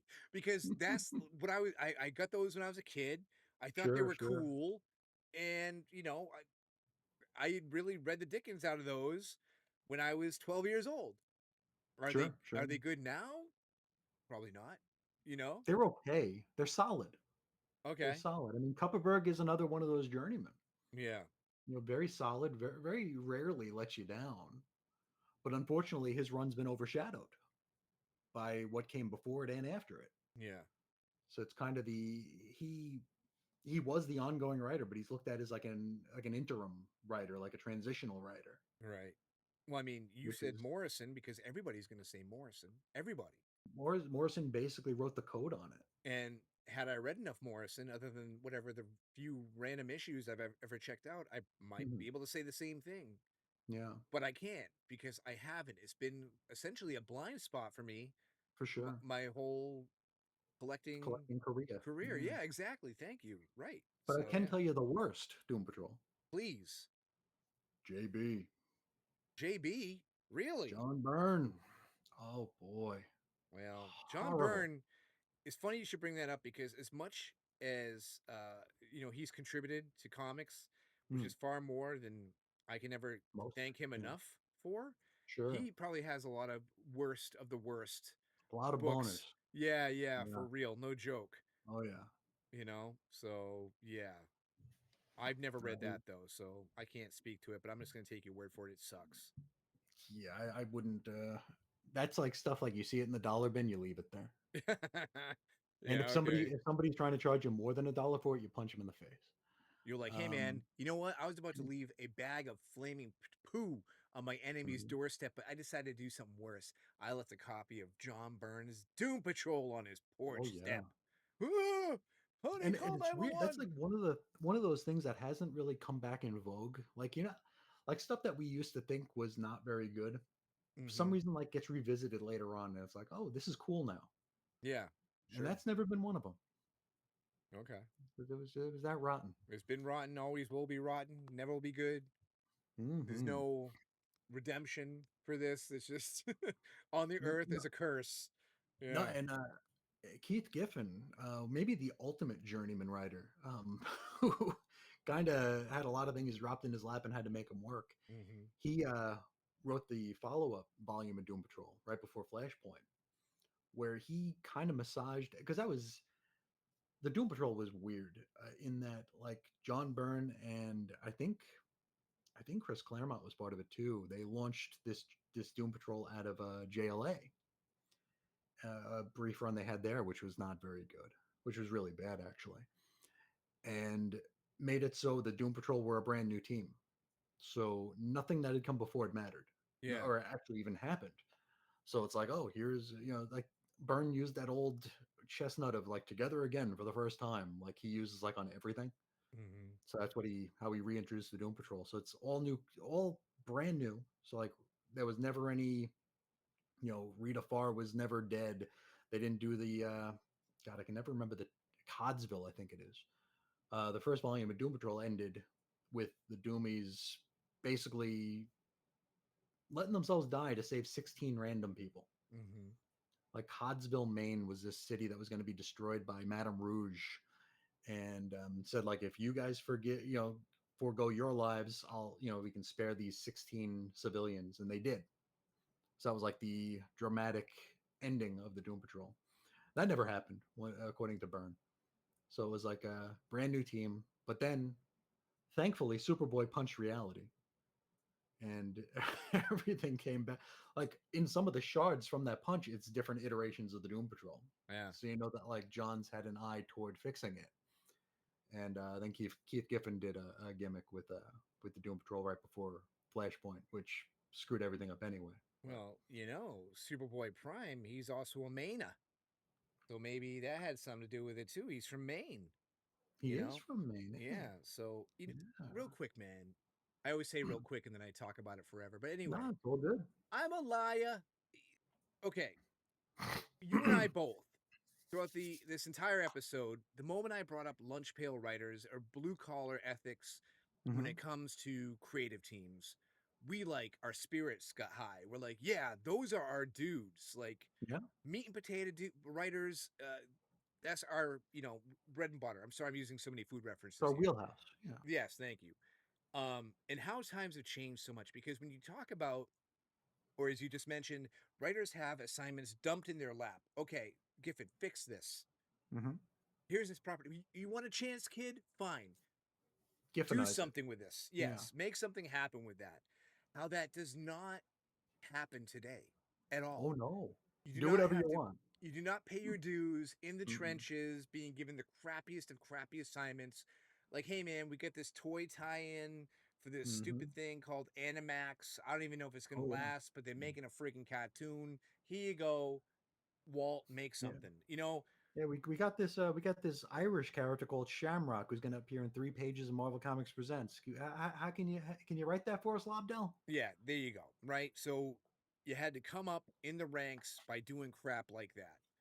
Now, Mhm. sure, usually you work on your indie comics, you do your little independent projects, this and that, you might get noticed, Oh yeah, or you're from a different industry entirely, altogether. and then you come into comics. But there isn't no it's not the same thing where you get crapped on, you got to figure something out, and you earned your Mhm. stripes doing that in respect of others doing that, especially the Yeah. readers. You know what Oh I yeah. mean? And that's kind of a shame. I wish that hierarchy was still in play as Big time. far as the creation of And people who have to work with you get some special comics. stuff out of that. Like Sometimes, yes. Peter David talked about how nobody wanted Hulk. Mm, And as a new writer on the block, it's like they gave me Hulk, and he turned it into something very special. yeah. And it wasn't like a pitch meeting. It's not like they're going to bring you in No. out of a various amount of different writers and see who's got Mm-mm. the best pitch. It's like nobody wants this crap. If you want a job, it's This is what you yours. have to do. It's Yeah. yours. You want to get paid. Here you go.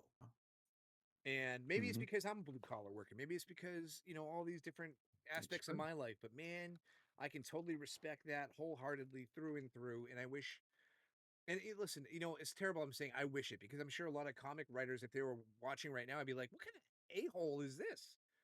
You're basically wanting to like drag us back down and make throw the industry back 30 freaking years. Hmm. No, you can't do that. But there's a charm to it. You know what I mean? There's a certain, and I can romanticize it There's as someone who there's doesn't skin in have the to game. suffer. You know? There's skin in the game. Yeah. I don't know. I Yeah, I just mean, we talk about, and Mark Wade hasn't come up at all really this week, but we talk about him kind of running, being like the big straw, stirring all the drinks. yeah, sure, But he had humble beginnings. sure as heck He did. worked He his was way up. fanzines and what have Fanzines, you. Yeah. Amazing Heroes. He did assistant editing. I mean, he did a lot of stuff. So it's like Mhm. he knows things inside and out. So I got to respect that. It's not just I'm gonna sit in the corner with my arms crossed, pouting until you give me Batman. Yeah. And then I'm gonna slam you on social media until you give me Batman. Or I'm not going to Um, accept Batman. I'm going to tell everybody there's nothing I can do with Batman because Batman's so basic. hmm, I'm sure there's a lot of people out there too who's like, yeah, I couldn't wait to turn that assignment down, so I could I'm sure. brag to everybody that I'm far above working Yeah, on this cornerstone character. You know what I mean? yeah. You and me, if we ever had the opportunity to do the same job, I'm sure I'd be like, dude, totally throw me Amethyst or Why whatever not? crappy character. I'd love to try it.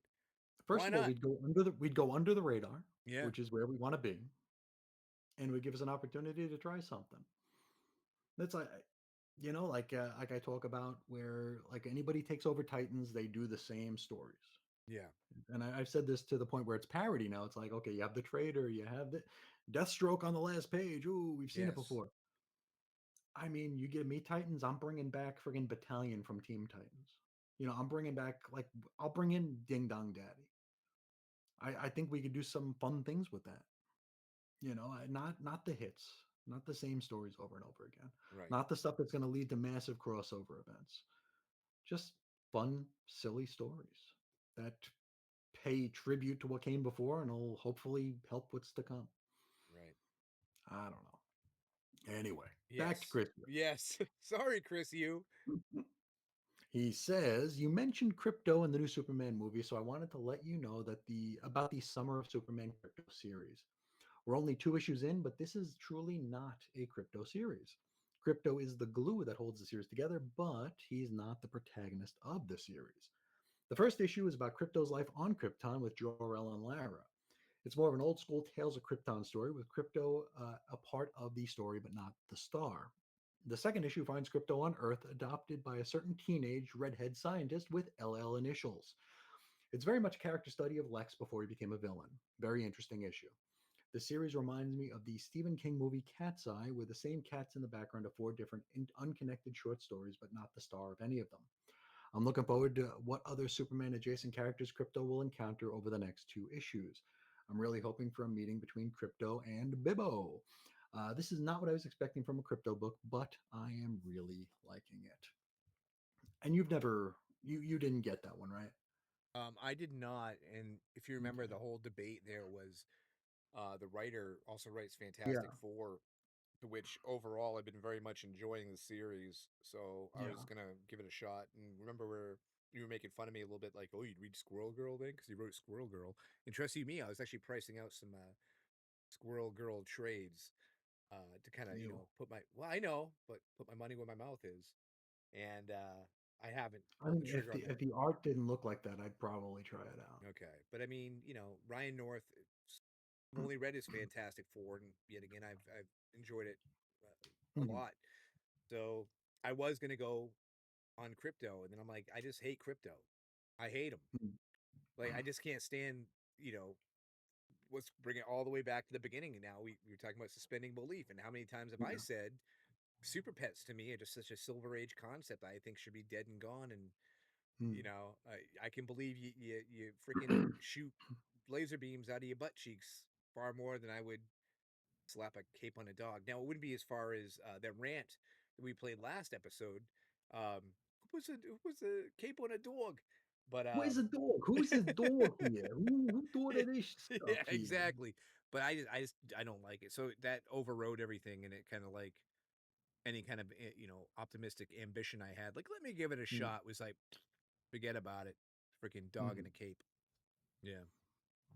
True Sorry. dat, true dat. We wrap up with, "I'm looking forward to any potential Professor Chris's Wizard Magazine How to Be a Comics Collector class." Oh, I haven't done that, have I? Mm-mm. Coming soon, hopefully. Where did that go? Oh, yeah, because I was in that annual. I got that Wizard annual where they were Correct. telling us how to be good comic fans. Yeah, the whole So, price guide thing. yeah, like these are the books to get. These Hmm. are the creators to follow. Yeah. Billy Spoiler alert, Tucci. they're all Image guys. Yeah, Get some Billy Tucci in your life. yeah. Get some Yeah. Stephen. Yeah. Yeah, there you go. What was the one I That was was gonna one. That was one artist who I like totally missed the boat on and didn't care that I missed it. But that Stephen Platt Moon Knight stuff went nuts. Yeah. Do you remember that? I do remember that. And, do you remember Steve Platt's artwork during that period of time? It was muddy, right? V- It, I not a fan. Not a fan of it at all. No, No. no. And It was like Bill Sienkiewicz, but like using a Sharpie. it's so weird because now it's almost like a fish story where I'm going back thinking about it without it looking at it, and I want to Yeah. compare it to it's got a little Sam Keith in it, mixed with a little Hmm. Capullo, mixed with a little this, and I just overall just go, not for me, not for me, Yeah. you know. But yeah, But I think that was like the first time I ever felt like they were trying to. This is even in the shadow of the Image guys, but this is like the first time I felt like the magazines were trying to push a dude down our throat. It's like you have to like this guy, and if you don't, you're wrong. You have to like this dude. hmm And I didn't get it either. well, maybe that could be a new hunt for you. Start Nah. searching. No, okay, that was I, nipped in the bud right quick. Oh yeah. Moon Knight's a character that I think looks really cool, hmm bores me to tears. Yeah. I think Moon Knight is a terrible, boring character. Yeah, the Yeah. whole I don't know if it was Mark Spector's thing was being like the schizophrenic character Yeah. from the get-go or what have you, I but don't know if it was right away, but I doubt it was too, but I mean that was like a yeah. whole thing that I was kind of like, it didn't appeal to me Mm-mm. as a kid either. You know what I mean? No. You said the design was kind of neat and different, and that was cool, Looks but pretty cool. Yeah. that was also kind of a trend going around there for a while was that whole similar look.